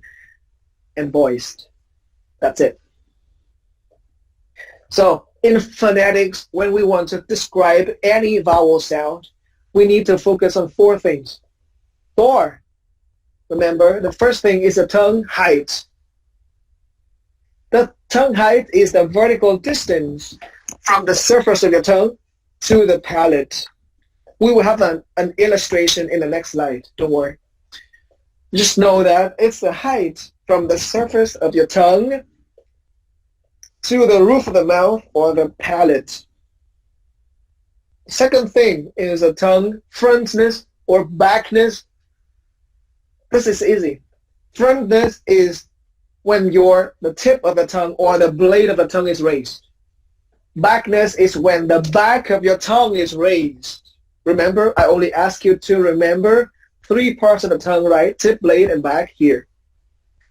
If the tip or the blade of the tongue is raised when you produce any vowel sound, that vowel is front. When you produce any sound with the back of your tongue raised, it's a back vowel. Lip rounding is also the easiest to see. You see, when you pronounce any vowel, you have to focus on making it rounded, spread, or neutral. There are 3 states. Now here's a tip. Nói cái tip này sẽ nói cho các bạn bằng tiếng Việt để các bạn dễ hình dung. Ở trong tiếng Anh ở trong phonetics nó có 2 khái niệm, nó là rounded thì là rounded thì là tròn, tức là môi tròn. Ok. 2 khái niệm còn lại đó là spread, tức là đọc âm y á, các bạn sẽ nói như là cười luôn á. Nghĩa là âm y đó là spread. Còn neutral tức là khi mà chúng ta không cảm xúc, không buồn, không vui, mặt bình thường, thì lúc đó khẩu hình của mình đang là neutral lips. Thì trong trường hợp khi đi thi mà các bạn gặp một nguyên âm mà các bạn lỡ quên, thì các bạn chỉ cần nhớ là những cái gì mà không phải rounded, tức là không tròn miệng, thì các bạn được phép sử dụng thuật ngữ unrounded để chỉ nó. Nghĩa là thực tế các bạn chỉ cần phải nhớ 2 cái, đó là rounded và unrounded. Unrounded sẽ hoặc là neutral hoặc là spread. Thì đây không phải nói để các bạn gian hay đi thi lúc nào cũng round, unround, không có nha. Tất nhiên các bạn sẽ ráng nhớ giùm thầy, nó là một trong 3 cái này, rounded hay là neutral hay là spread. Lỡ các bạn quên thôi, thì thầy sẽ chấp nhận một trường hợp duy nhất mà các bạn xài unrounded, thì chấp nhận cho các bạn điểm phần đó. Còn nếu như các bạn xài unrounded cho toàn bộ thì các bạn bị trừ điểm như thường nhé. Nhớ cái tip này chỉ ứng dụng được 1 lần, thầy chấp nhận 1 lần các bạn ăn gian kiểu đó. Nếu như không nhớ nó là spread hay là neutral.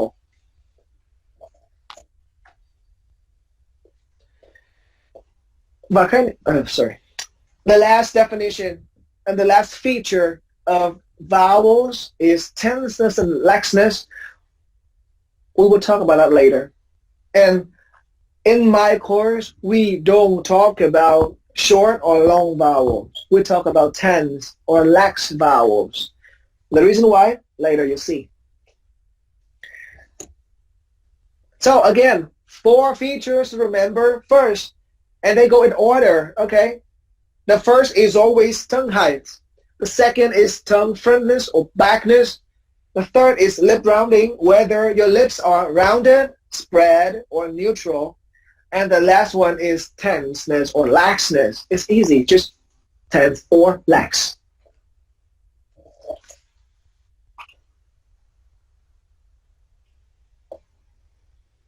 This is an illustration of tongue height.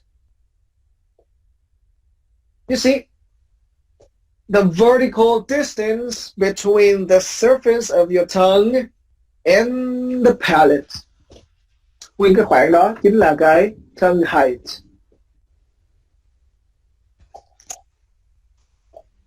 This is a tongue height, okay? So the next thing is also similar, but which part of your tongue is raised? Được nâng lên, cao hơn cái phần kia. When you produce any vowel.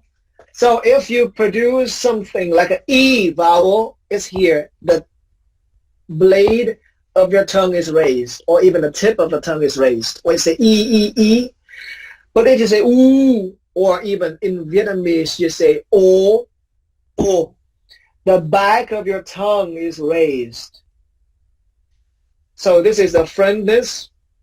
This is backness. So if the back of the tongue is raised, it's a back vowel. If the front, sorry, not the front, it's a blade of the tongue, or you can say the front of the tongue is raised, it's a front vowel.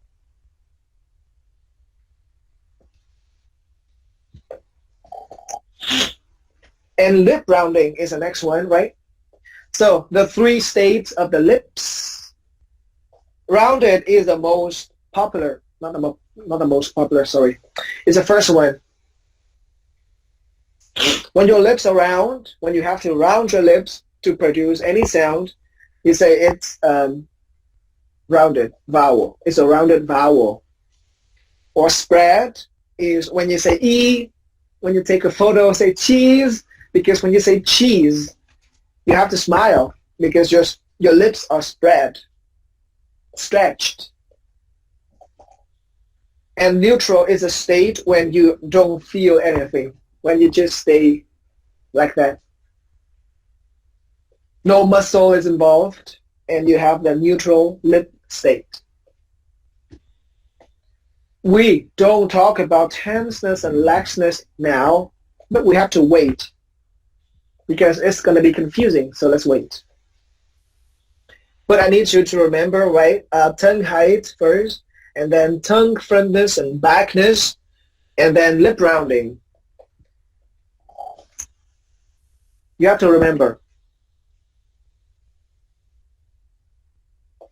So if you want to say we, you, if you say we, if you need to see if your tongue is really moving, you can just try to pronounce these words and use a mirror or your front camera to watch what's moving or what happens inside of your mouth.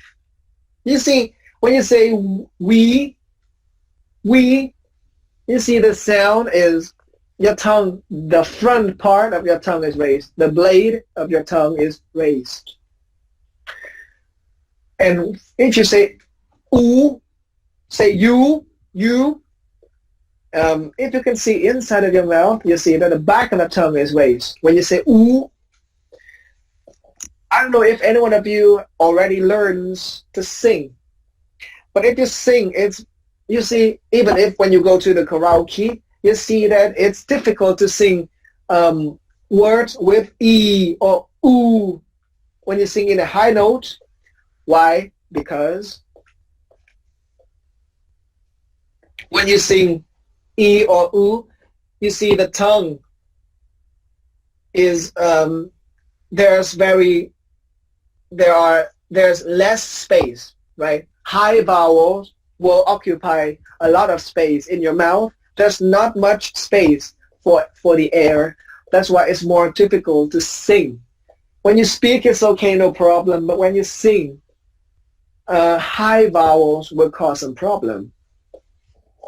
Because high vowel like this, if it's high, it's gonna take up a lot of space in the oral cavity, which results in some difficulty for you to sing.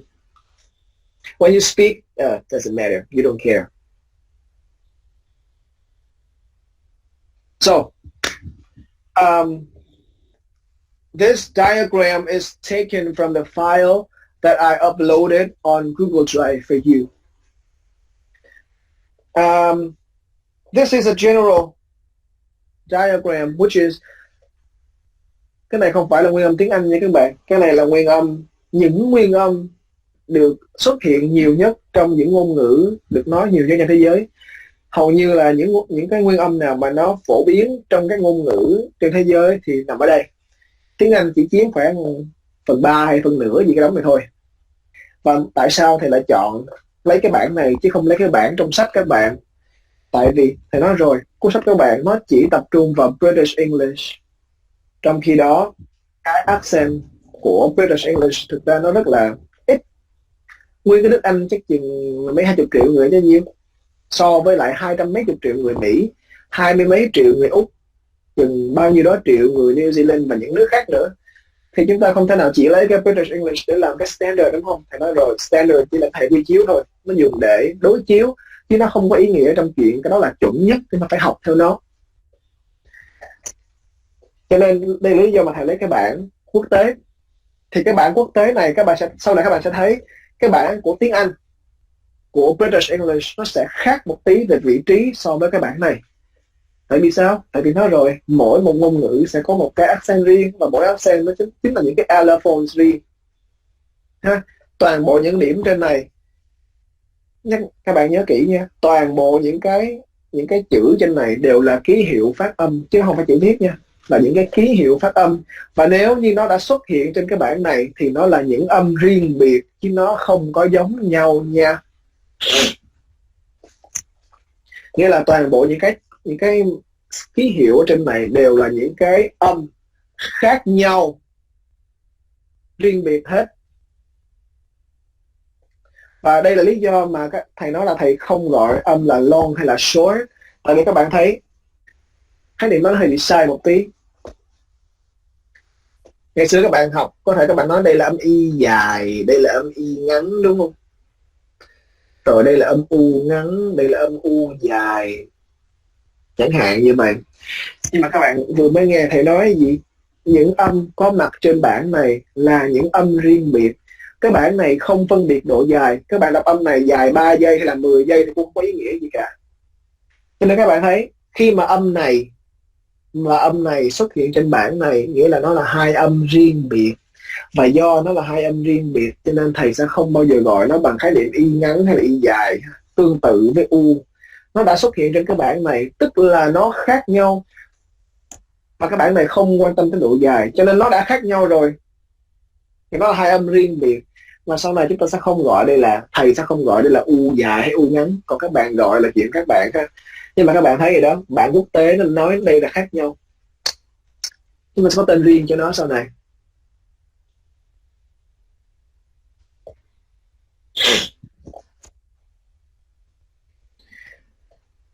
Okay, now let's look at this.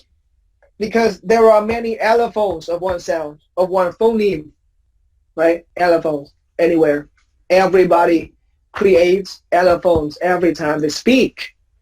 So how can we have a reference system for that? That's why phoneticians là những người nghiên cứu về phonetics. Phoneticians invented something called the cardinal vowel. Cardinal vowels tương tự, nói tiếng Việt cho nó dễ, ý là cho nó dễ cho các bạn hiểu. Cardinal vowels là những cái gọi là quy ước. Cardinal vowels là những cái âm gọi là standard, chuẩn, theo kiểu là nó là cái điểm như thế này, nó là từng cái âm này, đây là từng cái điểm như thế này. Mỗi một ngôn ngữ thì từng cái âm y của nó sẽ không nằm ở đây đâu, mà nằm ở đâu đây nè, y nằm đây, nằm đây, nằm đây, nằm đây, nằm vòng vòng này. Rất hiếm có ngôn ngữ nào mà đọc đúng cái âm đó ngay cái vị trí này, tức là cái lưỡi phải đặt cao nhất có thể. Thì các bạn nhớ đây là bảng vị trí mà, này là friendness, backness.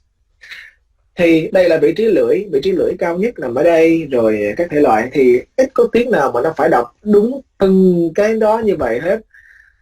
Cho nên chúng ta mới gọi nó là nó là những cái gọi là hệ quy chiếu ha, nó dùng để đối chiếu. Đó. Thì các phonetician, những người nghiên cứu về phonetics đã tạo ra những cái gọi đã quy ước với nhau chứ phải tạo nữa. Quy ước ra là cardinal vowels là những cái nguyên âm thường gặp. Và có một điểm rất là buồn ha, đó là ở châu Á cái ngành này không có mạnh, cho nên phần lớn những người nghiên cứu phonetics là những người Mỹ hoặc là người châu Âu nói chung. Tất nhiên là bên châu Á có nhưng mà không có nhiều, cho nên những tác phẩm công bố đều là của châu Âu với Mỹ. Sorry. Thành ra có một cái điều hơi bị tiếc, Đó là những cái âm cardinal vowels thường được tìm thấy trong những ngôn ngữ châu Âu nhiều hơn là châu Á. Hey, okay, let's talk in English again. So we do have 16 cardinal vowels. 16. The first 8 are the primary cardinal vowels. They are the sounds that are most frequently found in major languages in the world. We have E, E. Đây là âm E nha, âm E. Gần gần với âm E trong tiếng Việt. Ký hiệu này là âm E trong tiếng Việt. Trong tiếng Việt, gần gần với âm E trong tiếng Việt. Đây là âm A. Các bạn nhớ, có hai âm A nhé, âm A này và âm A này. Các bạn để ý nha, A này là friend, tức là mình đọc tất cả những âm mà gọi là friend thì các bạn sẽ nghe cái âm sắc của nó hơi sáng. Ví dụ như là đây là âm A, còn đây là âm O. Các bạn thấy là cái âm nó tọt đâu trong cổ họng, O, chứ nó không phải âm A. Âm của tiếng Việt là âm này, âm A, nó hơi ra ngoài. Còn những âm của bên châu Âu á, đặc biệt các bạn học British English, các bạn sẽ nghe âm này. Thí dụ các bạn đọc là father, các bạn không đọc là father. Âm này là âm mà trong tiếng Anh British English các bạn sẽ có trong chữ hot. It's so hot today. Đây là âm O, đây là âm O và đây là âm U. Nhớ kỹ nha. Đây là I, E, A, O, U. Đây là these are the 8 primary cardinal vowels. Tất cả những người muốn trở thành phoneticians sẽ phải có một bài thi khắc nghiệt, và một phần trong cái khắc nghiệt đó chính là phải đọc cho đúng, cho nó ra được 16 cái cardinal vowels này. Toàn bộ 16 cái đều phải đúng. Sai chạch đi một tí là học lại, thi lại.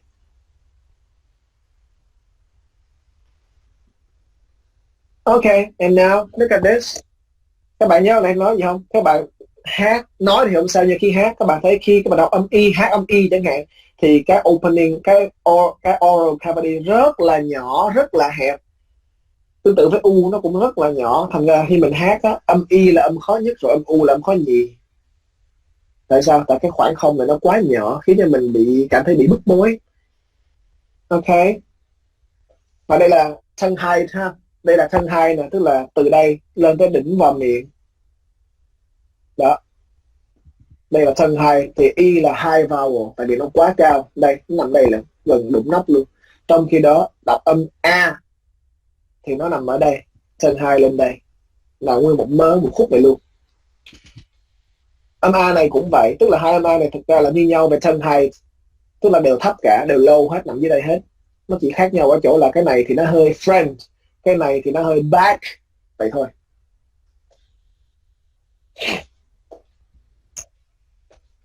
Các bạn thấy ha.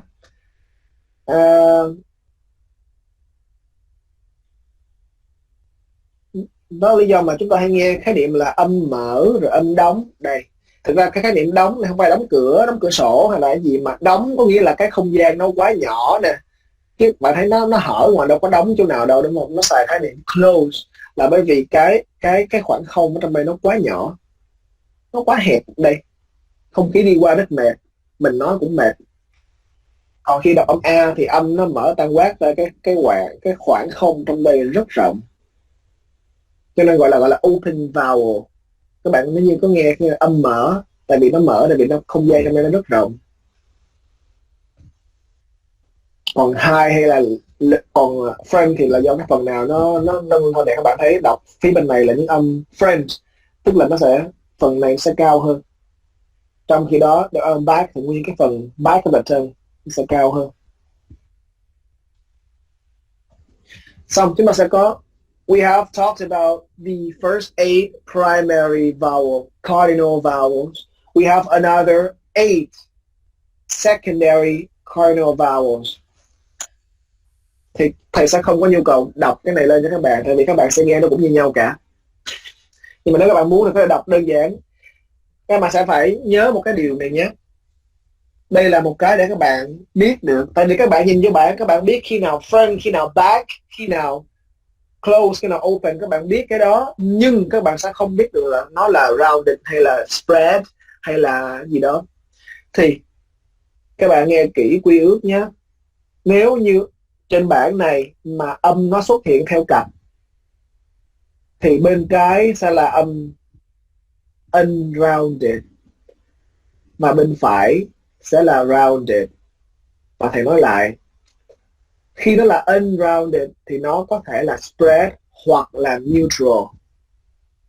Nhớ ha, trên bảng này chúng ta chỉ biết được là cái bên phải chắc chắn là tròn, chắc chắn là rounded, chắc chắn rounded, bên phải là rounded hết.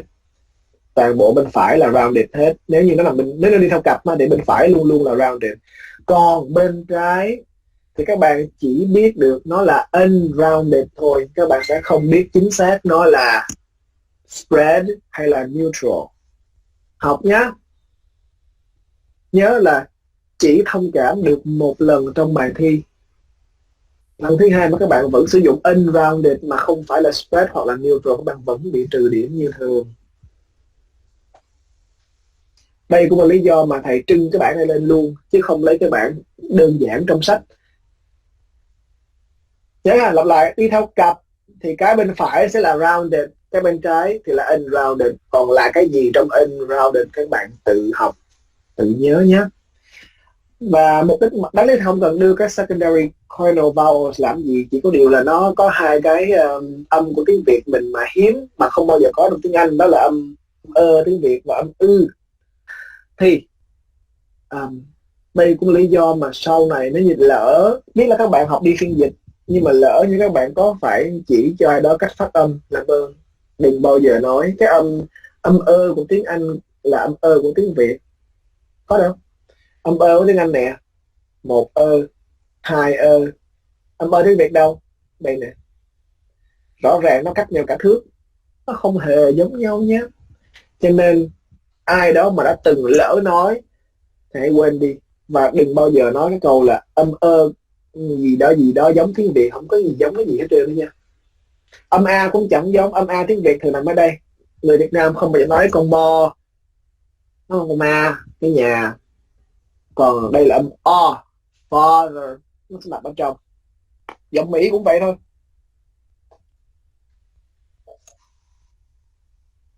Các bạn nhìn những cái bảng này, các bạn thấy là thực ra âm của những tiếng rất là khác nhau. Những âm mình nghĩ là giống nhau, thực ra là chẳng có gì giống nhau cả. Ok. Ủa, sao không vô rồi nha. Bây giờ nếu như mà if we are in a classroom, I would ask you to identify all the English vowels on the chart. Because this is the international diagram, it's going to be quite difficult for you to spot all the English vowels, although you learned them already in the pronunciation course and also in the introduction to linguistics. So I'm going to do the favor. I'm going to show you also the English vowels here. One quick note for you to remember is that because there are 44 distinct sounds in English, we are going to learn all of them. We are going to learn all 44 sounds in English in depth. That means you have to be able to describe any sound in English. The English language has 12 vowel sounds and 36 consonant sounds. You will study them all. Again, in depth, not just like in pronunciation. But then we will focus first on the short vowels. Remember, at this part, I still call them short vowels, but then would switch them to lax later.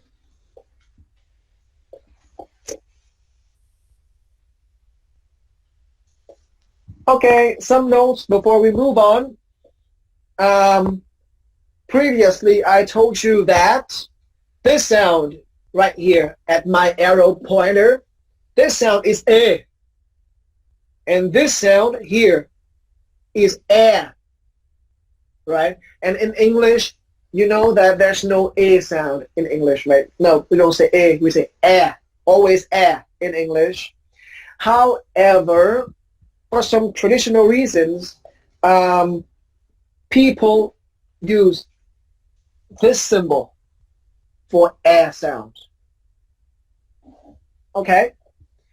Có nghĩa là mặc dù đây là phiên âm quốc tế của âm E chứ không phải âm E, nhưng mà người ta thích như vậy đó, người ta thích lấy ký hiệu của E viết cho E đó được không? Tại vì tiếng Anh không phân biệt E với E, tức là nó chỉ là E thôi, cho nên lấy phiên âm này ra. Chứ thực ra nhé, nếu như các bạn có tra từ điển của những tiếng khác, ví dụ tiếng Pháp, tiếng Đức, hay là những tiếng mà nó có phân biệt E với E, thì các bạn phải nhớ một điều là cái phiên âm này là của âm E và cái phiên âm này là của âm E. Chỉ có trong tiếng Anh thì nó thích lấy cái này làm phiên âm cho âm E nha. Cho nên các bạn sẽ không bao giờ đụng tới âm này trong tiếng Anh, mặc dù các bạn luôn luôn phát âm nó đó, nhưng mà các bạn phải sử dụng cái chữ này, cái phiên âm này cho âm E. Là cái điều đó là phiền toái của tiếng Anh, nó sử dụng IPA nhưng mà nó không có theo chuẩn mực cái đó. Một người Pháp hay là một người Đức mà nhìn cái phiên âm này sẽ đọc là pet, không đọc là pet. Nhưng mà tất nhiên như đã nói, Anh Mỹ thì người ta không quan tâm tới cái này, cho nên nó cứ lấy cái chữ này nó đặt ra làm E thôi. Thì các bạn làm ơn theo cái chuẩn này dùm nhé. Thứ hai, như đã nói luôn, đây là bản quốc tế, cho nên vị trí của những âm này khi các bạn đối chiếu nó với lại tiếng Anh nó sẽ thay đổi. Và đi thi thì các bạn chỉ sử dụng cái bản tiếng Anh thôi, nhưng mà hãy đăng cái này lên để các bạn thấy đây là, các bạn coi đây là những cái phonemes, standard phonemes, và những cái có tiếng Anh chứ là những cái allophone của những cái phoneme này. Cái schwa ở đây nó cũng là một short vowel nhưng nó màu xanh. Tại sao? Tại vì schwa is a very, very special vowel sound that it has its own name. The only sound that has a name, right? We call it schwa. That's the name of that, schwa. The schwa is just like the other vowels. There's no special thing in phonetics. The special thing, you will learn about the special thing of schwa in phonology, not in phonetics. Okay? Tại vì nếu như nói về phonetics thì thực ra âm schwa, âm ơ này nó cũng chẳng khác gì những âm nguyên âm khác, a, e, i, u, nó chẳng khác gì cả.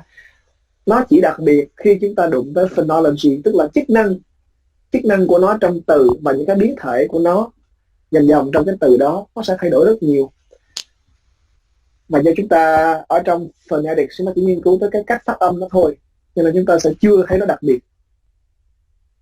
Và các bạn thấy ha, nhìn kỹ lại lần nữa, thầy nhấn mạnh lần nữa, cái chữ âm ơ này và âm ơ của tiếng Việt ở đây là hai âm khác nhau, nó không có giống nhau nha.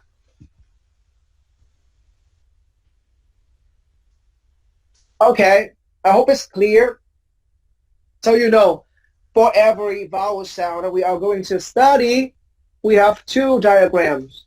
The big one is for international vowel sounds, cardinal vowels, and the smaller diagram is for British English, like this. You see, the textbook that we are using is written by a British author, Peter Roach. So everything he wrote in the book is only typical of British English accents. It cannot be applied to American, Australian, or New Zealander English at all. Remember that? So if you look closely at the two diagrams, you will see that this E right here is a bit further from this. And see, this is A right here.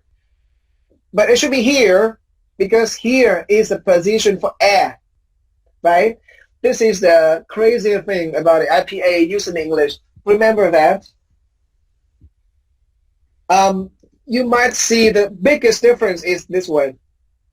So this sound is here in British English, but it should be here in international way. Okay. Also, you see the ooh here is quite back, but this ooh is quite closer to the central part. See? So these are the cardinal vowels, and these are the ones, the allophones of these phonemes used in British English. Remember, the English, the British English accent that you know, spoken on BBC, blah blah. It's standard, yes, in Britain, but it's only used by 3% of the British population. 3% of the whole population of the UK use British, this kind. This is called received pronunciation. Remember, although it's used officially and formally on radios and TV programs, also your textbooks, IELTS textbooks from the UK, they also use the received pronunciation for recording the instructions and the tapes, but only in real life, only 3% of the British population actually speak with this accent. The rest of people use different accents that you even don't understand. I met one British person and she speaks with a very strong Scottish English accent, and I literally understood nothing. It seemed like another language, not English at all.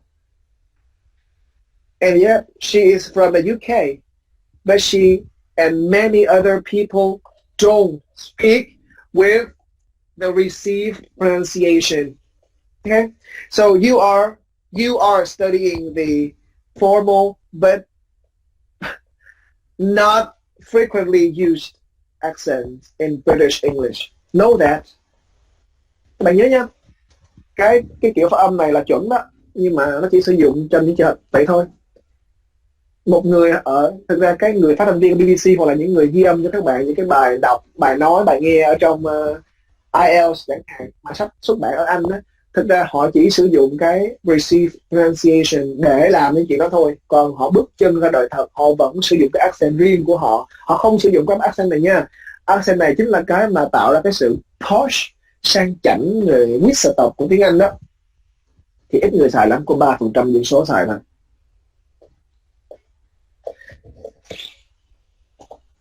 Yep, okay. Now you know that. So in every analysis of any vowel sound that we are going to study, there are both this one and this one. This one is for you to know where it should be on the international level. And this one is used for received pronunciation of British English. So you should know them both. Now, let's go.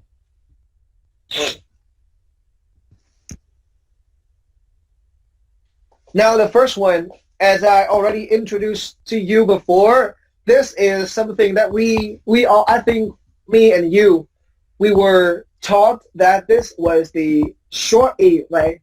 Short E. But, you know, because it's here, and that means it is different from this E. So from now on, please don't say this is short. No. Because, for example, if you say, give me, please, I want a little bit of money, little bit. You don't say a little bit. Even if you say very fast, very short, it's still like beep, beep, beep. But not many people will say beep, right? Because the other one is beat. Khi các bạn đánh ai đó, các bạn dùng động từ to beat. Còn khi các bạn nói là một chút, sẽ là a little bit, thì Cái vấn đề không nằm ở độ dài. Các bạn có thể kéo rất dài các chữ bit ra. Thí dụ, um, I'm sorry, but can I have a little bit of water? You can still say that. You can prolong the bit as long as you want. And vice versa, you can shorten the bit in the beat. You can say, I want to beat you. It's the same. I want to beat you. I want to beat you.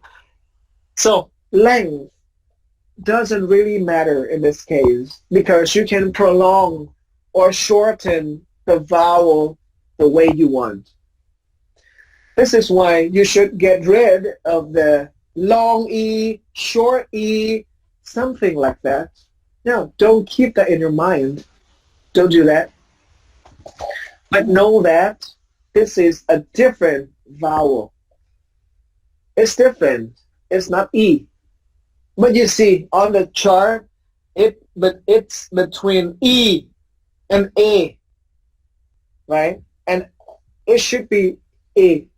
I heard many people who teach English often say that just pronounce it as A. But imagine if you pronounce it as A, it should be like, hey, gave me a little bit of something. No, that sounds really not English, but you should pronounce it as A. You don't pronounce it as E. No, E is wrong. E is this one.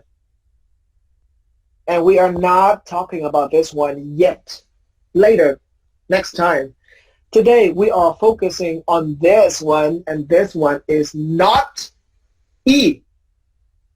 Not that strong. This one is A. A. You see, you don't really force yourself to say it. It's just like A. And it's not A, okay? Don't say a little bit. It's wrong. Also wrong. Nobody would say that. You learn that in pronunciation, right? But I think it also requires some effort of you to pronounce properly. It should be A. It's like I live. I live and not I leave. I leave means I'm going away from this. I live, that means I dwell. I stay in this city for a long time. I live. See, I don't say I live. I live. No, not A. A.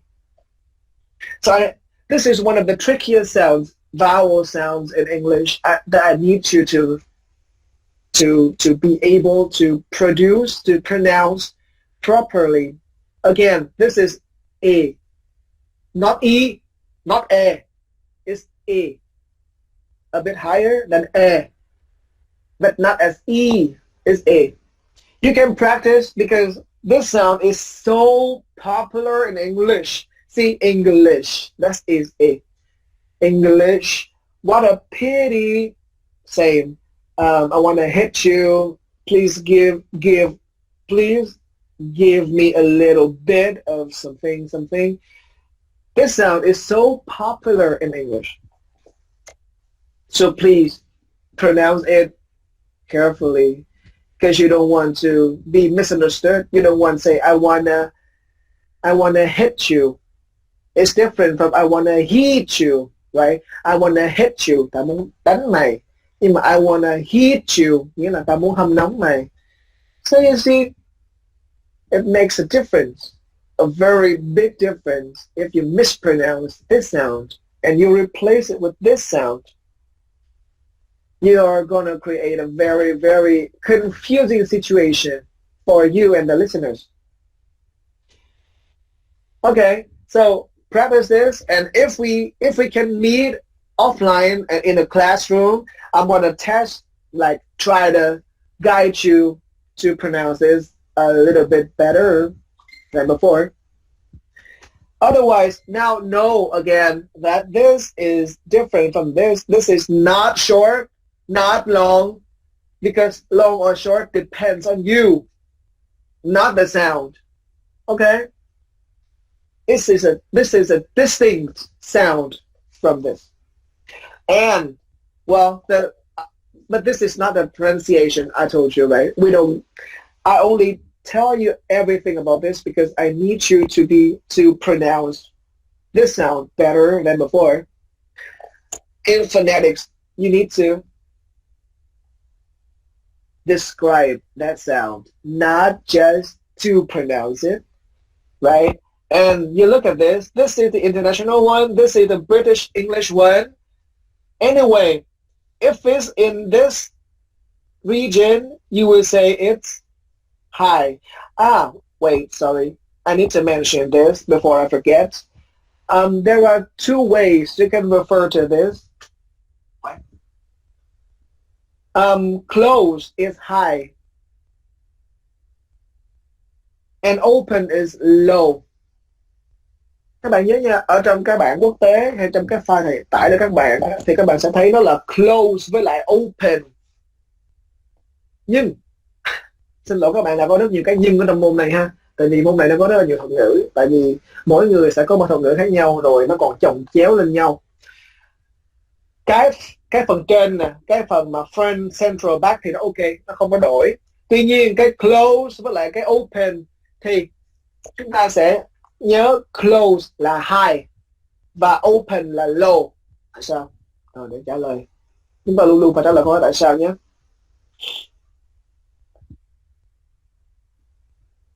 Ủa, đâu rồi trời? Đây. Tại sao nó close thì nó high? Đây. Đây là âm close, y là âm đóng. Nó close nè, nó cũng high luôn. Tức là close là cái khoảng không nó tạo ra rất nhỏ. Thì để cái khoảng không này được tạo ra nhỏ thì cái lưỡi nó phải đẩy lên, đúng không? Thì cái lưỡi nó cao, high. Vậy thôi. Tương tự, nếu như bạn đọc âm A thì các bạn thấy lưỡi các bạn nằm ở vị trí thấp nhất có thể. Thì cái khoảng không nó bự, thì cái khoảng không đó open.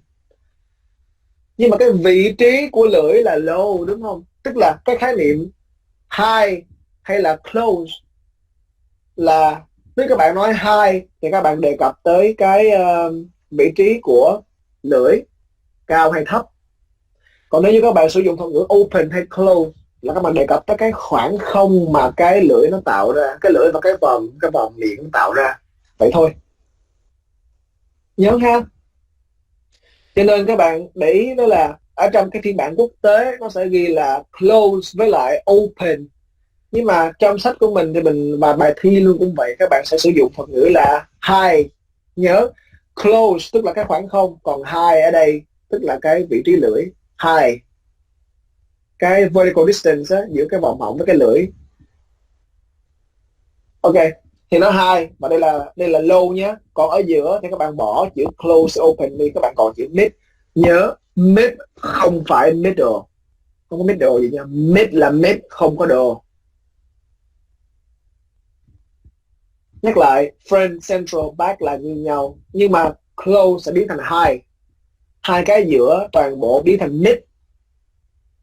Và cái dưới cùng từ open sẽ thành low.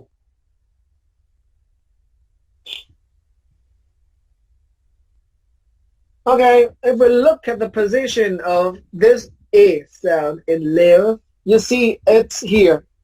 Các bạn nhớ, nó thuộc cái vùng này thì nó sẽ là high. Nó thuộc cái khoảng này thì nó sẽ là front. Nhớ ha, nó có 3 phần đúng không? Thì nó chỉ cần nằm ở cái phần trên thì nó là high. Nó nằm ở cái phần trước thì nó là front. Vậy thôi. Thì âm này nằm ở đây đúng không? Là thuộc về cái phần trên và cái phần trước, như vậy nó là high front. Nhớ vị trí nha, chúng mình luôn luôn đọc từ high front. Và thứ ba là cái hình dạng của môi khi đọc. Thì nhìn gì không biết đúng không? Nhìn lên đây. Nếu như theo cặp thì bên phải là rounded thì bên trái sẽ là unrounded. Nhưng mà tất nhiên unrounded nó còn chia làm đôi nữa thì mình sẽ gọi là spread. Đọc nó spread lips, môi nó miệng tẹt ra. Và cuối cùng là nó lax. Nó lax tức là sao? Các bạn đọc nó không cần muscle strength. Các bạn không cần phải ráng việc y, phải đọc cho nó mạnh vô y nó mới ra tiếng Anh. Còn âm này chỉ là âm e. Hầu như các bạn còn không thèm phải xài tới cơ nữa. E, I live. So với I live và I live nó khác nhau rất nhiều ha. Do đó mới nói Hai âm này không phải là nhau để mà chúng ta có thể gọi là y ngắn hay y dài ha.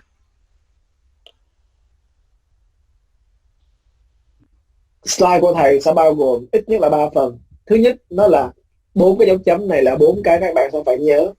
12 cái vowel thì các bạn sẽ có, mỗi cái vowel trong 12 cái đều có 4 cái chấm này mà các bạn sẽ phải nhớ rất kỹ để đi thi. Đi thi sẽ là ngồi tả mấy cái bất cứ âm nào mà đề cho i, e, a, u gì đó, nó cho ra thì các bạn nhớ 4 cái chấm này. Cả 12 nguyên âm đều sử dụng 4 cái chấm này cả, và những cái chữ in đậm sẽ thay đổi.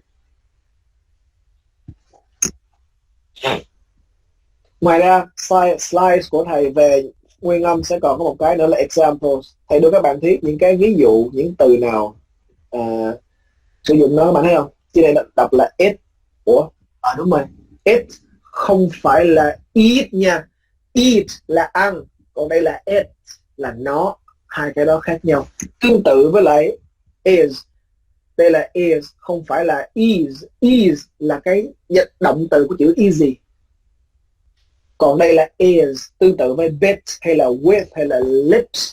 Không phải là lips nha. Lips là chữ khác. Đây là lips. Và đây là cardinal, không phải là cardinal. Thầy không bao giờ đọc nó là cardinal nha, mà là cardinal. Dino, không phải là đi. Là phần thứ hai, phần đầu là 4 cái chấm này là phải có. Các bạn phải học cái này. Example cho các bạn biết. Và phần thứ ba đó là phần tips. Tips là gì? Thầy đưa vào phần tips rồi các bạn thấy là ở những cái spelling nào của tiếng Anh thì khả năng cao là cái âm này sẽ được phát âm theo kiểu đó. Cao thôi nhá, không phải là tất cả, tại vì không bao giờ được tin vào cái spelling của tiếng Anh.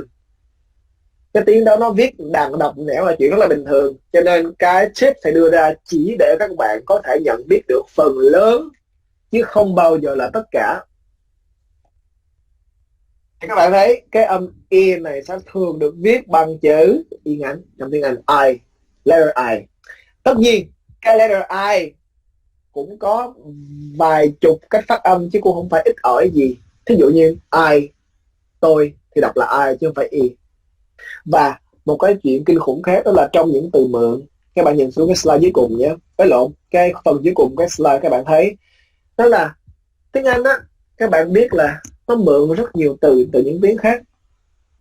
Và đặc trưng của tiếng Anh đó là khi nó đã mượn cái từ của những tiếng khác, nó sẽ giữ nguyên cái phát âm của những tiếng đó chung với chữ viết. Thí dụ các bạn thấy những chữ như là machine, diva, aikido, gucci, những chữ như vậy thì những cái tiếng mà nó mượn như là tiếng Pháp, tiếng Ý, tiếng Nhật này nọ, thì những cái tiếng đó khi nó đã viết chữ Y ngắn thì đọc là Y, nhưng mà Y kia nha, Y này nè, Y này ha. Cho nên những chữ này các bạn không được phép đọc là âm Y, Y này, các bạn phải đọc âm Y kia kìa, âm diva hay là machine chứ không phải là machine.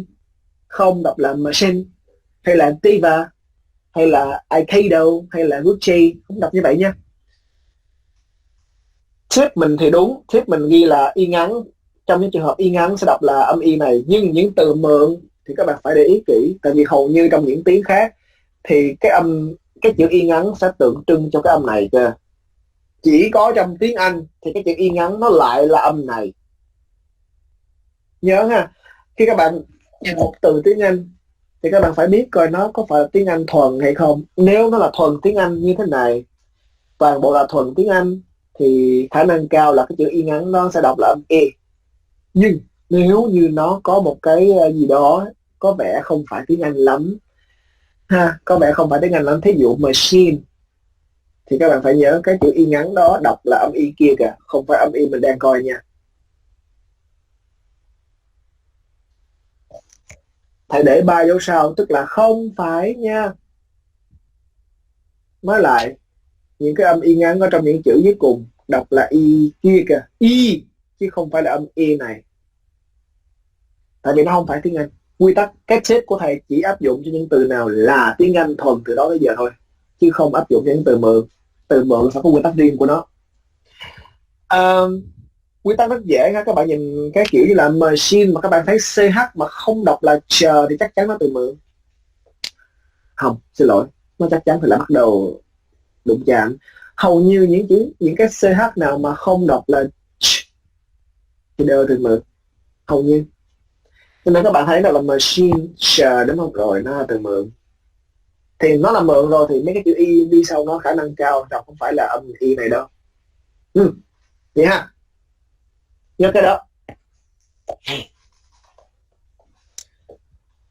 Ok. Cơ bản là vậy. Và các bạn thấy thầy còn ghi là pure English ha, từ thuần Anh chứ không phải là từ mượn.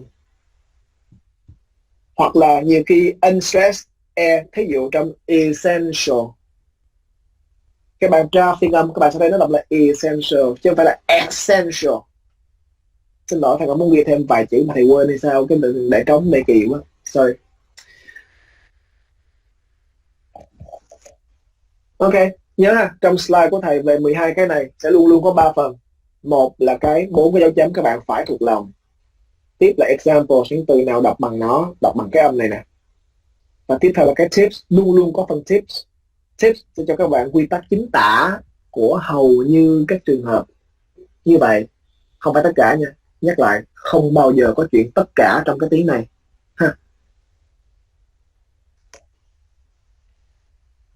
Ok, thực ra là còn 11 cái nữa nó mới hết bài của hôm nay lận. Nhưng mà nếu như mà dạy tiếp nữa thì sẽ phải lớn giờ các bạn rất nhiều. Cho nên thầy sẽ tạm ngừng ở đây. Và 11 cái còn lại chúng ta sẽ dời nó sang tuần sau học chung lại với lại 36 cái phụ âm kia ha. Như là tuần sau bài sẽ rất nhiều thứ. Các bạn vui lòng ở nhà đọc trước bài còn lại của phần này, tức là những âm còn lại sau âm E, 11 cái còn lại, và đọc luôn những thầy cái chapter tiếp theo về consonants. 36 consonants đó mình cũng sẽ xà quần lượn lờ với nó ở trong tuần sau. Nhớ 3 tiếng của tuần sau mình sẽ học bao nhiêu? 43 âm trong tiếng Anh, bao gồm 11 cái nguyên âm còn lại và 36 phụ âm. Cho nên các bạn vui lòng lên lớp sớm, như hôm nay thì tốt, như hôm nay rất tốt. Các bạn lên đúng giờ để mình bắt đầu đúng giờ và thầy sẽ chạy đua. Chúng ta chạy đua nhưng mà thầy chạy đua. Cho nên các bạn vui lòng đọc kỹ bài ở nhà trước. Chắc là cô không có kịp hỏi gì hôm đó, ngày hôm tuần sau sao không có kịp hỏi cái gì đâu, tại bài rất nhiều. Cho nên các bạn có câu hỏi gì thì một là bây giờ hỏi bài của hôm nay có gì hỏi ngay bây giờ, hoặc là gửi mail cho thầy. Tại vì tuần sau, trừ khi các bạn lên sớm, khoảng 5:30 các bạn lên thì các bạn có thể hỏi.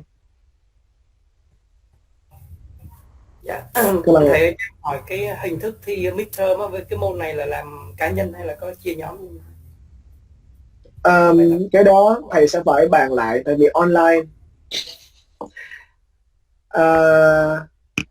thầy sẽ bàn lại với lại bên khoa và sẽ thông báo các bạn gần nhất có thể, tức là khoảng là qua mail hoặc là nó đi lên lớp thì sẽ thông báo trước lớp sớm nhất để các bạn biết. Tại vì các bạn sẽ thi midterm vào buổi thứ 5 đúng không, hay thứ 6 gì đó, cho nên cũng sẽ báo trước để các bạn chuẩn bị tinh thần. Cả dạng hình thức thi luôn và cả nội dung thi ha. Ví dụ như là trắc nghiệm nhiều hơn hay là câu hỏi nhiều hơn chẳng hạn. Tại vì mình cũng chưa biết là thi online hay là offline đó, cho nên mình chưa có chắc được cái đó. Mà thầy sẽ thông báo luôn cả hai dạng đó, để lỡ như tháng 10 được lên lớp lại thì mình sẽ có phương án khác để thi offline.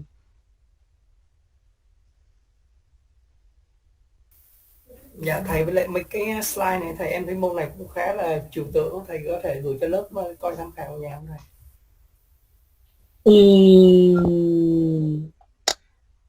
Thường thì quy tắc sẽ là không, nhưng mà ok, thầy sẽ gửi cho các bạn cái slide, nhưng mà thầy sẽ giới hạn thời gian lại, tức là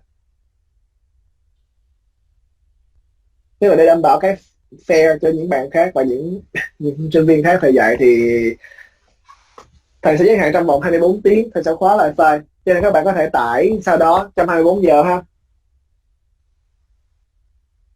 Cảm ơn thầy.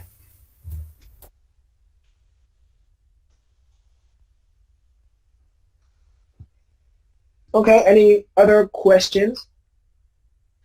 Thầy biết cái môn này thực ra nói rồi, đây là cái khoa học đằng sau cái môn phát âm mà các bạn đã học hồi học kỳ nào đó không biết. Sẽ không phải đơn giản chỉ là các bạn ngồi tạo ra âm đó nó rồi xong, mà đây sẽ là cái đằng sau, cái khoa học tạo lên nó, cho nên nó sẽ hơi đúng là hơi trừu tượng. Bởi vậy các bạn nên đọc bài trước nhiều hơn. Có gì không hiểu thì các bạn có thể nốt lại và gửi về thầy hỏi, hoặc là hỏi trước lớp, trước giờ học. Tại vì một khi mà đã vào lớp rồi thì bài nó cứ cuộn như vậy. Học tới mà bữa đầu tiên thôi, các bạn còn 8 bữa nữa. Các bạn nhớ là xong 44 cái âm, những cái âm nguyên âm và phụ âm này xong thì nó cũng chưa có xong đâu. Thì các bạn chỉ vừa mới học cái sơ cái phonetics, cách làm sao để tạo ra 44 âm này thôi.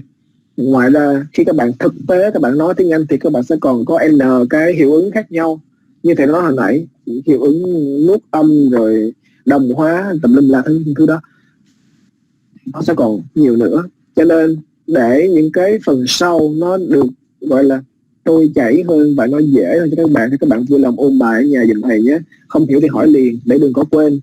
Các bạn đừng để cái gì không hiểu nha. Tại vì những cái môn này mà nó càng về sau là nó sẽ càng sử dụng lại những cái gì mình đã học những buổi trước. Cho nên nếu như các bạn y mà các bạn không hỏi, hay là các bạn kệ tới đâu tới, thì tới bữa thứ 4, thứ 5 là các bạn sẽ không còn biết cái gì nữa. Chứ là dặn trước với tất cả các lớp thầy dạy, môn này nó không có dễ hiểu như môn phát âm đâu.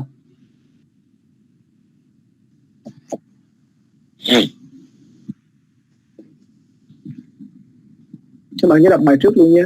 Đọc bài trước để còn thấy những cái thuật ngữ nào này nọ rồi thầy nói trên lớp tôi cũng có bỡ ngỡ. Tại vì đa số những cái thầy nói thì là đều nằm trong sách, trừ những cái mà thầy nói bên ngoài vào. Thí dụ như Anh Mỹ gì đó, bút xua đó thì nó sẽ ở ngoài, còn không thì sẽ là trong sách cả. Cho nên sau đó bất cứ cái term nào mới thì các bạn cứ đọc trong đó là được.